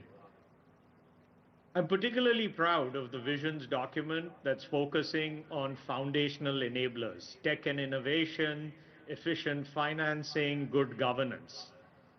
For example, I think Telangana's efforts to harness the transformative power of technology and establish the Telangana Artificial Intelligence Innovation Hub is a bold step towards positioning the state among the top AI globes globally. And I think that'll attract, as my friend Prem said, not just global investments, but will create high-quality jobs and foster entrepreneurship. To me, though, I'm particularly moved by the vision's document emphasis on empowering youth through education and future-ready skills. And I'm committed to partnering with Telangana to provide artificial intelligence and digital literacy programs that will equip the youth with the tools that they need to excel in all these new emerging sectors like AI, cybersecurity, as well as advanced manufacturing. And I think together we can ensure that the next generation is prepared to lead in this rapidly evolving global economy. I want to acknowledge the remarkable progress that's already been made under the leadership of Chief Minister Reddy over the past 2 years. I think initiatives like free bus rides for women, the LPG refill subsidiaries, the loan waivers for farmers, they're not just policies, but these are lifelines that will empower communities and drive equitable growth. And now for something personal, much like Prem said. As someone who still considers himself a Hyderabadi, who grew up in Hyderabad, and is a product of Hyderabad Public School, where Prem's father was the principal as well as Usmania, I have witnessed firsthand the transformation of this city and state. And the career prospects for people from Telangana has come such a long way. The Telangana diaspora in the United States, in fact, is a testament to the talent and potential of this region. And I am personally committed to strengthening the ties between the diaspora and the government of Telangana. In closing, I want to both compliment, applaud the Chief Minister's push to create this vision for Telangana and become a global leader in innovation, sustainability, and development. And I'm convinced that together we can create a future where technology uplifts individuals, businesses, and society as a whole. So thank you for inviting me. Jai Telangana, Jai Hind. Thank you very much, Shantanu. Thank you, Prem. And thanks for sharing your thoughts. Bye for now. Thank you. Thank you. Thank you very much. Now I would request Professor Karthik Muralidharan, the Tata Chancellor Professor of Economics at the University of California, to kindly address us. Professor Muralidharan has been working with several states in India through his center called Center for Effective Governance of Indian States. This is a very unique and innovative partnership which we are having with this center, of which he is the scientific director. A number of reform programs in India were initiated by this center. Many of them owe their genesis to Telangana because we have been working with them the longest. So now, Professor Muralidharan, please.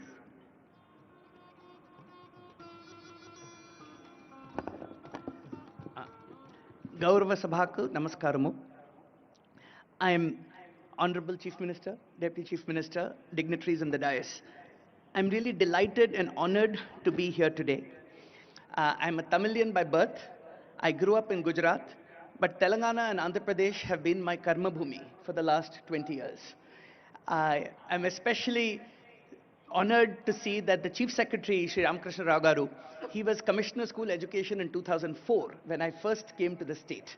And that is where my journey of work in the state. There is no state in India I know better than Telangana and Andhra Pradesh, whether it's working in education, in welfare over the years. So that is the first connection to Telangana. Second, when this book came out, Honorable Chief Minister and Deputy Chief Minister were the first Chief Ministers I got to present the book to, and that was a wonderful, wonderful experience. We had a wonderful 2-hour discussion on a whole range of governance issues. And last, like Ramakrishna Rao Garu mentioned, the non-profit I founded, the Center for Effective Governance of Indian States. Our first state partnership was in Telangana. So in every way, Telangana has been the core of where a lot of my work has evolved. So I want to just make 2 remarks. The first is I want to highlight the centrality of state-led actions for national development.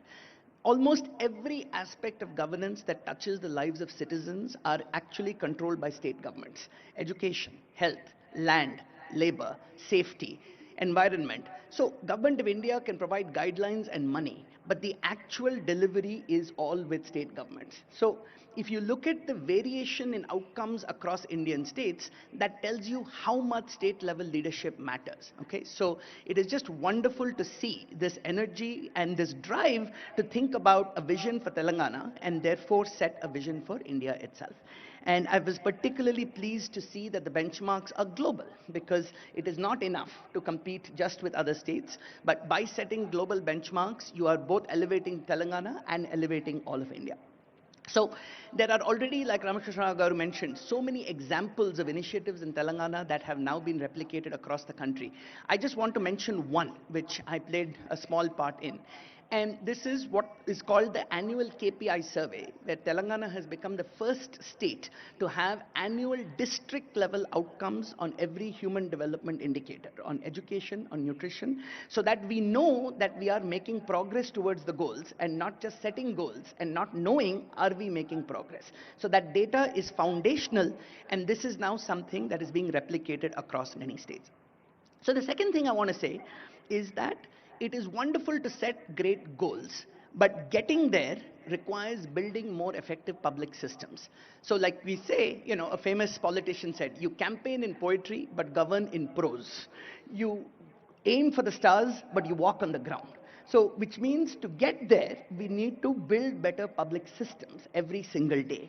And one quote I want to highlight, which is there in the last page of my book, which is the best-selling book Atomic Habits by James Clear. It says, whether both successes and failures set grand goals. The difference between success and failure is the systems you build to get to the goals. So he says you don't rise to the level of your goals, you fall to the level of your systems, which means that the goal setting exercise is wonderful, but it has to be accompanied by the plodding hard work of building better public systems. And that basically means really revamping many aspects of our governance systems, which frankly haven't changed since the 1950s. So in many ways, unless you really improve governance in every single way, you will not be able to deliver those goals. So that means data and data systems and data-driven governance. It means paying attention to public sector human resource management.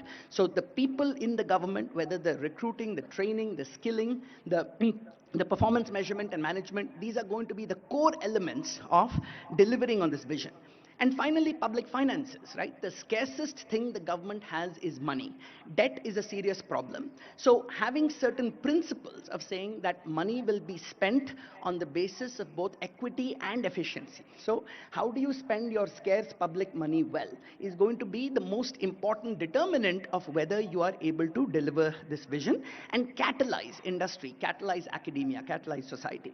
So these are all areas that me and my team at CGIS are committed to supporting the state of Telangana on, and we are just grateful to have the opportunity to be part of this journey. So Jai Telangana, Jai Hind.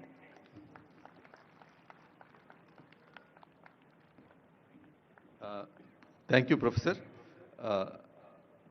The book is looks like a big tome, but then it's a very easy read because a lot of examples from the states are also there. So I request that, all of you who are interested, you can kindly go through it. Now I'd request Professor Arvind Subramaniam, former Chief Economic Advisor to Government of India, to kindly address us. Arvind Subramaniam ji, as needs no introduction, is one of the most distinguished economists of the world, with a deep understanding of various issues and policies of China, not only a theoretical understanding, academic understanding, but also he was in the engine room because he was the chief economic advisor when the GST reforms were introduced in the country. And after that also he has been working with a number of states within the country. Now I request Professor Subramaniam to kindly address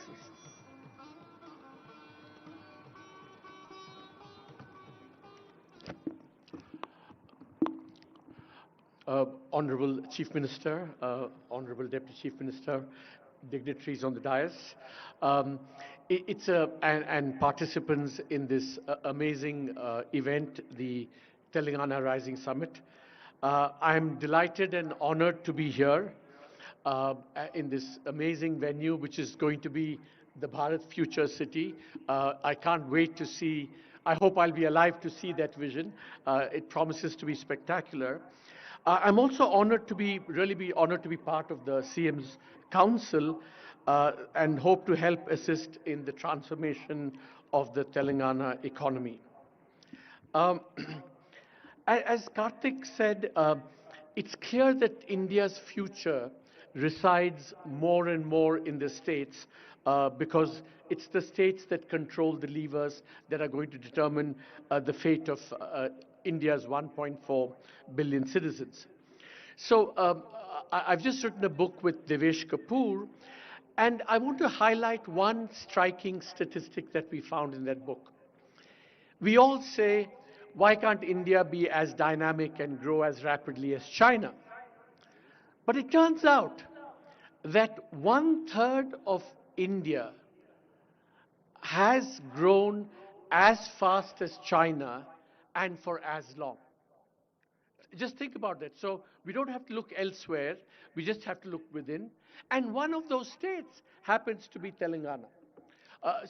So if that is the case, the numbers that Dr. Subbarao put out about what the GDP aspiration you have going forward, it doesn't seem that difficult because it seems like you already accomplished that in the last three decades. So it's just a matter of, replicating that over time.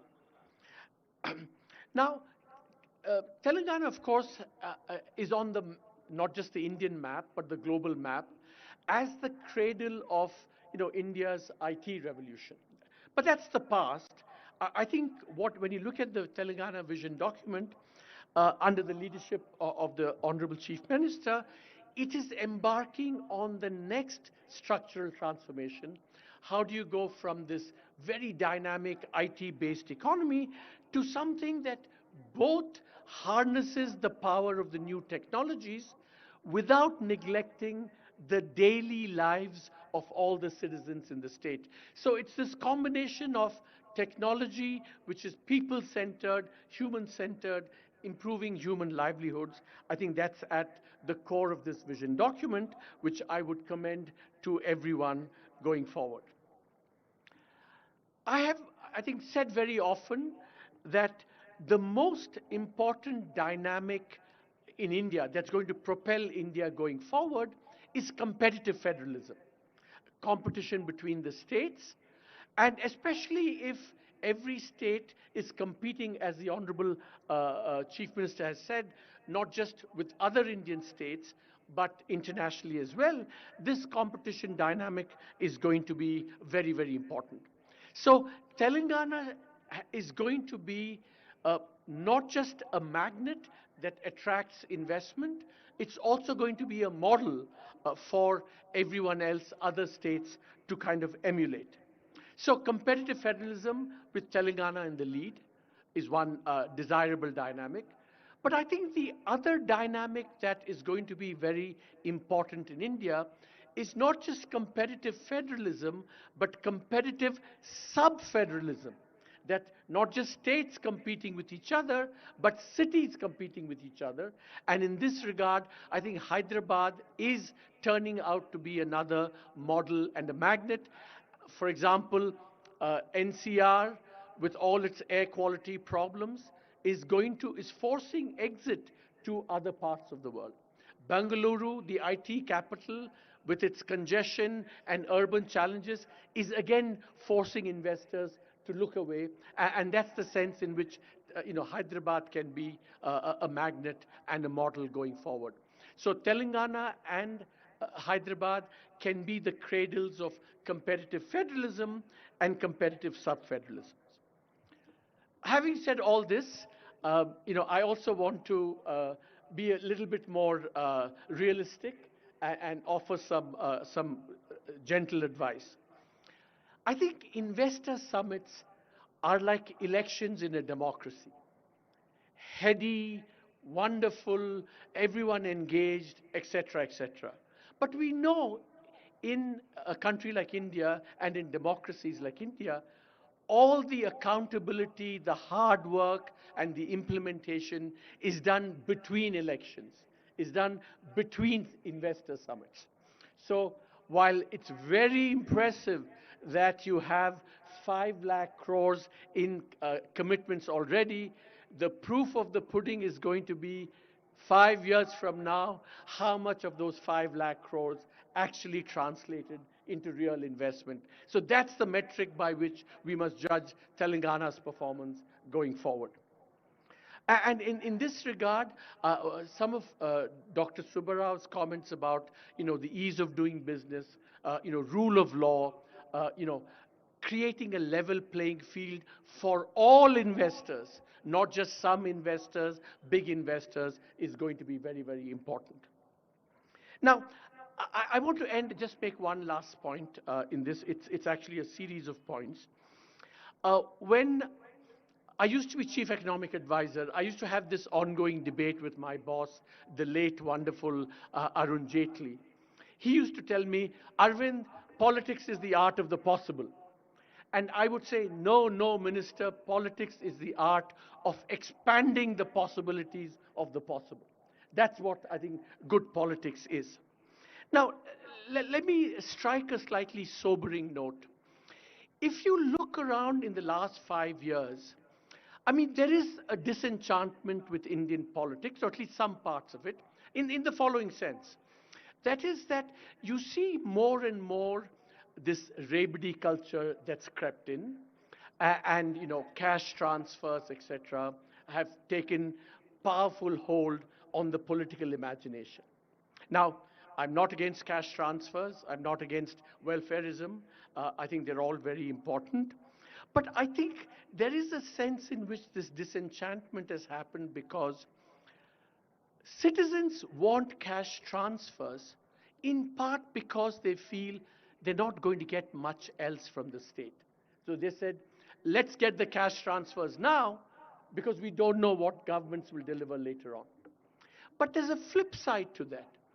Governments themselves do more and more welfareism almost because they have accepted that they will not be able to deliver all the other things that matter more. So we are in this slightly unholy alliance between citizens and the state where it's all about cash transfers to the neglect possibly of the other things that matter and that are contained in the vision statement that you have outlined.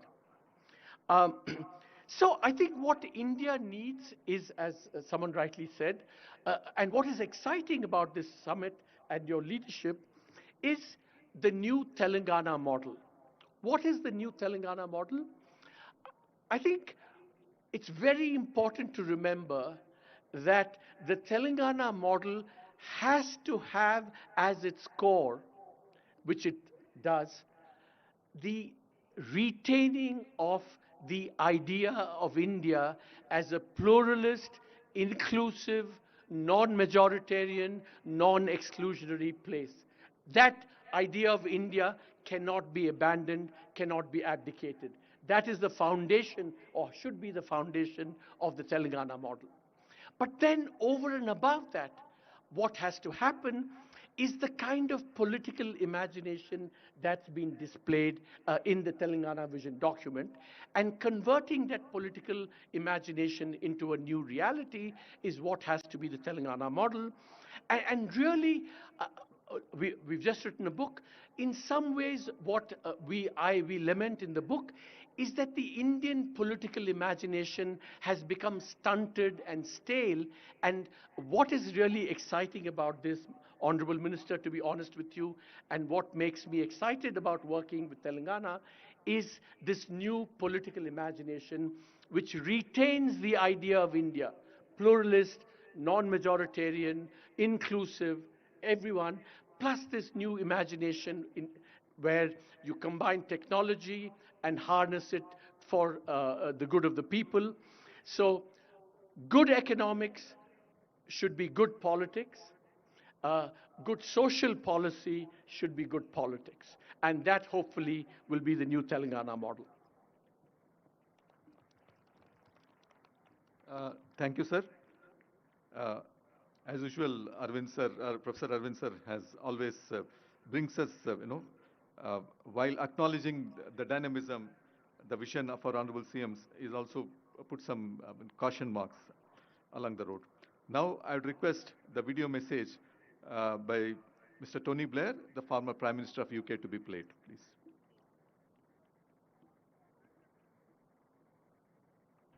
Ladies and gentlemen, Honored Chief Minister, distinguished leaders, and to the people of Telangana, it's a real privilege to join you today as you celebrate 10 remarkable years since the formation of Telangana, a decade that has transformed not only this state, but the story of modern India itself.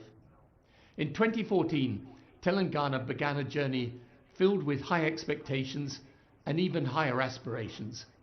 Today, reflecting on the transformation underway in Hyderabad and throughout the state, the story is not only one of progress, but one of enormous promise for the future. The record speaks for itself. As highlighted in your own growth analysis, the state's GSDP has nearly tripled in a decade. Your per capita income has become one of the highest in the whole of the country. But beyond the statistics lies something far more profound. A region once seen as struggling has reimagined itself as a powerhouse of technology, agriculture, and inclusive growth. You have become, in many ways, a model for other parts of the world. As Telangana marks this milestone year, it does so at a moment when India as a whole is shaping its future, working to build a fully developed and globally leading India by the time the nation marks its centenary of independence in 2047. In many respects, Telangana's own journey of the past decade exemplifies the spirit and momentum of India as a whole, a people with a commitment to prosperity, human development, and also the power of innovation.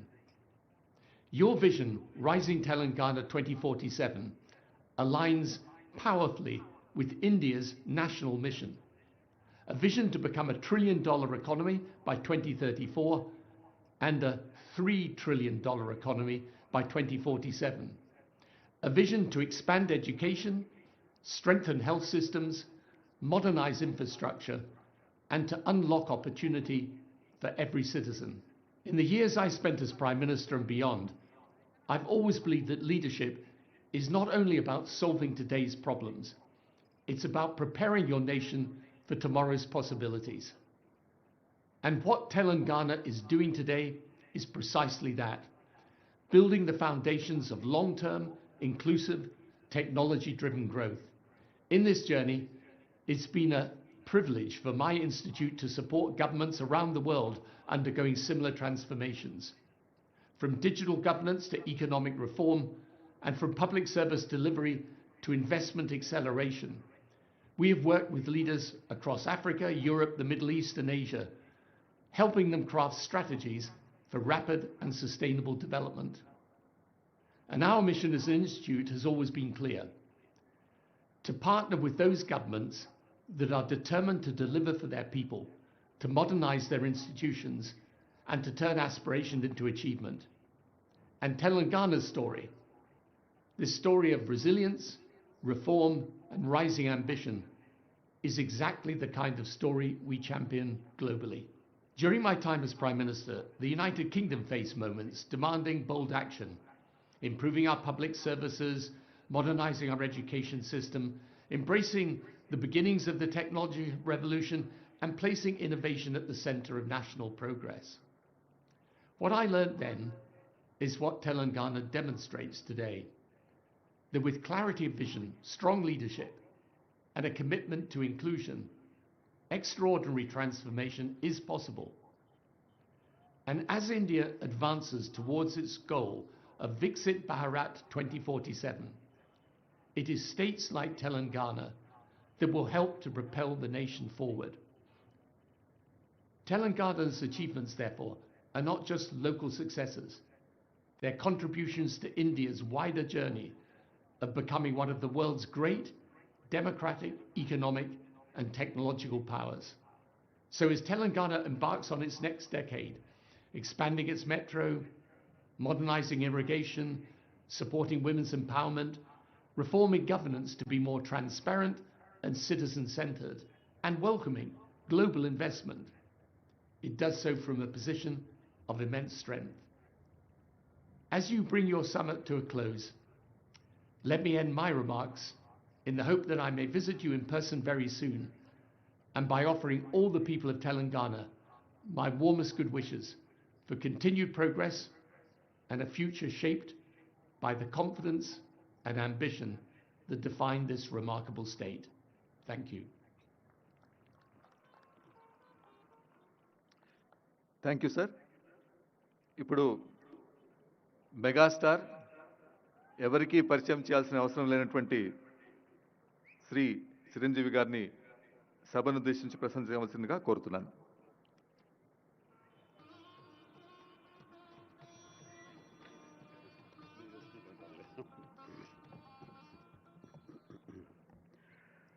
గౌరవ ముఖ్యమంత్రి శ్రీ రేవంత్ రెడ్డి గారికి, గౌరవ ఉప ముఖ్యమంత్రి మిత్రులు, ఆత్మీయులు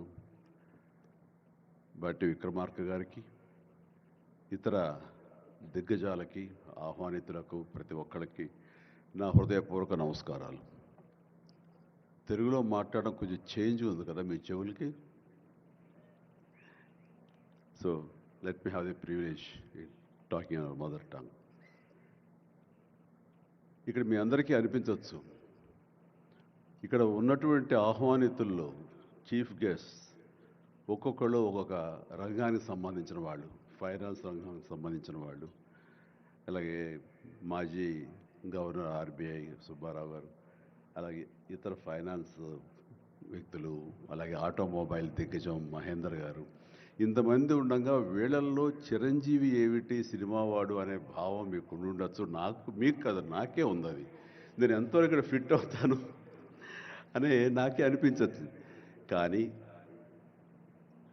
నా మీద ఎంతో గౌరవంతో ఒక సోదరుడుగా మన ముఖ్యమంత్రి గారు చిరంజీవి రావాలి అని నిన్న మన భట్టి విక్రమార్క గారిని, అలాగే IT and industrial minister Shri Sridhar గారిని నా దగ్గరికి పంపించారు. సరిగ్గా వాళ్ళు వచ్చే సమయానికి నేను ఏ పొజిషన్లో ఉన్నాను తెలుసా అండి? ఎవరో అమ్మాయితో డ్యాన్స్ చేస్తూ ఉన్నాను. చాలా ఇబ్బంది అనిపించింది అన్నపూర్ణ స్టూడియోలో. సో ఆ సమయంలో వాళ్ళిద్దరు కూర్చోబెట్టి షూటింగ్ ఆపేయండి అని చెప్పి వారి ఇచ్చిన తర్వాత అంత ఆప్యాయంగా నన్ను ఆహ్వానిస్తుంటే, ఇంత గొప్ప సభకి, ఇలాంటి ఒక గొప్ప గ్లోబల్ సమ్మిట్కి, తెలంగాణ రైజింగ్ అంటూ ఒక గొప్ప ఇనిషియేషన్కి 2047 ఇది ఎట్లా ఉండాలి అనే ఆ ఊహ తన బ్రెయిన్ చైల్డ్ అయినటువంటి మన ముఖ్యమంత్రి గారు ఆహ్వానిస్తే అది చాలా ప్రివిలేజ్డ్గా ఫీల్ అయ్యాను, ఎంతో గౌరవంగా ఫీల్ అయ్యాను, ఎంతో ఆనందంగా ఉన్నాను. మీ అందరితో పాటు ఈరోజు ఇక్కడ నేను పార్టిసిపేట్ చేయడం అనేది నాకు దక్కిన గొప్ప అవకాశం, గొప్ప అదృష్టంగా నేను భావిస్తున్నాను. అయితే ఇక్కడ కేవలం చిరంజీవికి మాత్రమే ఇచ్చారు, అందుకే చిరంజీవిని ఆహ్వానించి ఇక్కడ కూర్చోబెట్టారు అని నేను అనుకోవటం లేదు. ఇది రేవంత్ రెడ్డి గారికి సినిమా పరిశ్రమ మీద ఉన్నటువంటి గౌరవం, సినిమాల ఇంపాక్ట్ ఈ సొసైటీలో ఎలాగ ఉంటుందో బాగా తెలిసిన వ్యక్తిగా వాళ్ళందరి తరపున ఒక వ్యక్తి ఉండాలి కాబట్టి చిరంజీవిని ఆహ్వానించారని మాత్రమే అనుకుంటున్నాను. ఈరోజు నేను ఒక చిరంజీవిగా రాలేదు, చిత్ర పరిశ్రమ తరపున ఒక ఏజెంట్గా, వాళ్ళ రిప్రజెంటేటివ్గా నేను ఈ రోజున వచ్చాను, ఇక్కడ ఆహ్వానించబడ్డాను. కాబట్టి దానికి ప్రత్యేకించి పరిశ్రమ తరపున శ్రీ రేవంత్ రెడ్డి గారికి మనస్ఫూర్తిగా నా హృదయపూర్వక ధన్యవాదాలు తెలియజేస్తున్నాను. సార్, మీకు గుర్తుంటే మీరు ప్రభుత్వం ఏర్పాటు చేసిన కొత్తల్లో మొదటి వారంలోనే ఎప్పుడో నేను మిమ్మల్ని అభినందించడానికి నేను వచ్చినప్పుడు మీరు నాతో అన్న మొట్టమొదటి మాట, ఈ హైదరాబాద్ని ఫిలిం హబ్గా చేయాలి, అదేదో ఒక తెలుగు ఇండస్ట్రీ వరకో, లేకపోతే సౌత్ ఇండియన్ ఫిలిం ఇండస్ట్రీ వరకో, లేకపోతే ఏ భారతీయ వరకో కాదు, గ్లోబల్ మనకి ఏమి తక్కువ అని, ఇక్కడ ఏ వనరులు తక్కువ అని చెప్పేసి, ఏ ఎంకరేజ్మెంట్ తక్కువ అని చెప్పేసి మనం ఎందుకు చేయలేకపోతున్నాం, ఎందుకు కొన్ని తెలుగు ఫిలిమ్స్ ఒక లాంగ్వేజ్కే మనం కన్ఫైన్డ్ అయ్యాం. కాబట్టి నా ఉద్దేశంలో ఇది గ్లోబల్గా అన్ని రకాల ఇండస్ట్రీస్, ఇతర లాంగ్వేజ్ నుంచి సినిమా వాళ్ళు ఇక్కడ రావాలి, ఇక్కడ షూటింగ్ చేసుకోవాలి, అది నా ధ్యేయం అని అన్నప్పుడు చాలా ధైర్యంగా మాట్లాడుతున్నారు. చాలా అది నిజం కుదురుతుందా? ఎక్కడి నుంచో ఇతర దేశాల నుంచి వచ్చి ఇక్కడ షూటింగ్ చేయటం అన్నది, నేను మినిస్టర్గా, నేను టూరిజం మినిస్టర్గా ఉన్నప్పుడు ఫిలిం టూరిజంగా ఇక్కడ ఎంతమంది ఆహ్వానించడానికి ఎంతో శ్రమ పడ్డాం, ఎంతో కష్టించాం. కానీ ఇక్కడ ఉన్నటువంటి అట్మాస్ఫియర్ కానీ ఎంకరేజ్మెంట్ కానీ ఆయా గవర్నమెంట్లు అంత లేకుండా ఉండటంతో అది అంత పూర్తిగా సఫలీకృతం కాలేకపోయాం. ఆ ఉద్దేశంతో నేను ఎంతో కొంచెం స్కెప్టికల్గానే ఉన్నాను. ఎంతవరకు కుదురుతుంది, ఈయన డ్రీమ్ సక్సెస్ చేయగలరా అని అనుకుంటూ, మీరు ఏమైనా చేయండి, మీ గైడెన్స్ ఇవ్వండి, మీరు ఏం చెప్తే దాన్ని ఫాలో అవడానికి మేమందరం రెడీగా ఉన్నామని ఒక మాట ఇచ్చి మాత్రం అన్నాను. కానీ విత్ ఇన్ నో టైం ఇంత పెద్ద ఎత్తున ఈయన అన్ని రకాల సెక్టార్స్ వాళ్ళని ఇన్వైట్ చేయటి, గ్లోబల్గా అందరినీ వెల్కమ్ చేసి ఈ రోజున అందులో ఒక పార్ట్గా సినిమాలను కూడా ఆయన వెల్కమ్ చేస్తున్నారంటే కనుక అది హ్యాట్స్ ఆఫ్. అది ఆయన ఒక్కరి వల్లే అయ్యింది. అన్నట్టుగా కాకుండా అన్నది సాధ్యం చేసేలాగా ప్రాక్టికల్గా ఈ రోజు మనందరం చూస్తున్నాము. ఇది చాలు, డెఫినెట్గా ఆయన అనుకున్నది సాధిస్తారనే ప్రగాఢమైన నమ్మకం నాకు ఏర్పడింది. ఎందుకంటే ఆయన అన్నది హైదరాబాద్ అనేది సెంట్రల్ లొకేటెడ్ మన కంట్రీలో. ఏ ఇతర ఇంపార్టెంట్ సిటీస్కి వెళ్ళాలని సరే 1 అవర్ డిస్టెన్స్లోనే ఉంది. మేబీ ఢిల్లీ ఇంకొక 1 అవర్ పడుతుందేమో తప్ప. అండ్ ఇక్కడ లేని లొకేషన్స్ ఎక్కడ లేవు, ఎక్కడ లేకుండా పోలేదు. మనకి మంచు కొండలు ఉన్నాయి, థార్ డెజర్ట్స్ ఉన్నాయి, అడవులు ఉన్నాయి, వర్షాలు పడేవి ఉన్నాయి, లాంగెస్ట్ బీచ్లు మనకు ఉన్నాయి. ఏమి తక్కువ, ఏ లొకేషన్స్ తక్కువ, ఏ వనరులు తక్కువ. ఇక్కడ పని చేయడానికి వాళ్ళకి స్కిల్ డెవలప్మెంట్ చేయగలిగితే కనుక పని చేయడానికి ఎంతోమంది ముందుకు వచ్చి సినిమా పరిశ్రమ ద్వారా ఉపయోగపడి వాళ్ళ కుటుంబాలకు వాళ్ళు ఉపయోగించుకుంటారు. ఇది ఆ పొటెన్షియల్ పూర్తిగా ట్యాప్ చేయలేదన్న మాట వాస్తవం. వారు అది నేను అంగీకరిస్తూ మా సలహాల కోసంగా ఆయన కొన్ని సెమినార్లు ఫ్యూచర్లో నడిపిస్తామన్నారు. ఇప్పుడు కూడా అలాంటి చిన్న సెమినార్లు మా పెద్దల మధ్య, సినిమా పెద్దల మధ్య జరిగింది. అయితే ఇది కాంప్రహెన్సివ్గా కన్సాలిడేట్గా జరిగేలాగా విత్ ఇన్ షార్ట్ టైం మేము అందరూ కూడా ముందుకు వస్తాము. ఇక్కడ ప్రపంచానికే ఇది అద్భుతమైనటువంటి సినిమా హబ్గా హైదరాబాద్ని చేయటంలో మేమందరం ముందుంటాము. అండ్ ఈ రోజున చూస్తే కనుక బాలీవుడ్ నుంచి సల్మాన్ ఖాన్, అజయ్ దేవ్గన్ వచ్చి ఇక్కడ మేము స్మార్ట్ డిజిటల్గా కానీ అడ్వాన్స్డ్ ఫ్యూచరిస్టిక్ స్టూడియోస్ని మేము ఇక్కడ పెడతామని అంటాం అన్నది ఇది శుభారంభం. ఇదే ఇన్స్పిరేషన్గా నేను కానీ, నాగార్జున కానీ, వెంకటేష్ కానీ, ఇతర హీరోలు కానీ, ఇతర ప్రొడ్యూసర్స్, నిర్మాతలు ఎంతోమంది ఈ రోజున ఇక్కడ ఉన్నారు ఈ సభ్యుకుల్లో. వాళ్ళందరూ కూడా ముందుకు వచ్చి చేయాలన్న ఒక కుతూహలం కానివ్వండి, అది పూర్తిగా ఛార్జ్ అయి ఉన్నారంటే ఎలాంటి అతిశయోక్తి లేదు. అండ్ ఈ రోజున ప్రపంచపరంగా చూస్తే సినిమా ప్రభావం ఎంత ఉంటుంది, ఈ సాఫ్ట్ పవర్ ఎంత ఉంటుందన్నది నేషనల్ వైడ్గా కూడా కేంద్ర ప్రభుత్వం కూడా వేవ్స్ అనేది ఒకటి ప్రారంభించి అందులో మమ్మల్ని అందరూ కూడా పార్ట్ చేశారు. అంటే ఎకనామికల్గా అది ఎంత పవర్ ఇస్తుంది, మన కంట్రీ జీడిపికి ఎంత కంట్రిబ్యూట్ చేస్తుందో అనడానికి బాగా వాళ్ళందరికీ తెలిసిన వాళ్ళు కాబట్టి సినిమా మీద అంత దృష్టి పెట్టారు. సినిమాని కేవలం పేరు తీసుకురావడమే కాకుండా ఎంతో కంట్రిబ్యూట్ చేస్తుంది, ఎంతోమందికి ఎంప్లాయ్మెంట్ జనరేట్ చేస్తుంది, ఎంతోమందికి ఉపాధి కల్పిస్తుంది. అంటే ఉదాహరణకి కొరియా తీసుకుంటే కనుక కొరియాలో బిగినింగ్ ఇనీషియల్గా వాళ్ళందరూ యూత్ అనేవాళ్ళు నైట్ ఈవినింగ్ అయ్యేసరికి చాలా పక్కదారులు పడుతున్నారు, కొన్ని వ్యసనాలకి లోనవుతున్నారు. ఆ రకంగా యూత్ నిర్వీర్యమైపోతుంది. ఏం చేయాలంటాం వాళ్ళందరూ కలిపి వీళ్ళని ఎంటర్టైన్మెంట్ వైపు కనుక మనం డైవర్ట్ చేయగలిగితే, be it is music, be it is singing or films, ఇంకోటి ఇవన్నీ ఎంటర్టైన్మెంట్గా చేయగలిగితే కనుక వాళ్ళు ఆక్యుపై అయి ఉంటారు. తద్వారా వాళ్ళు ప్రోగ్రామ్స్ ఇవ్వగలుగుతుంటారు.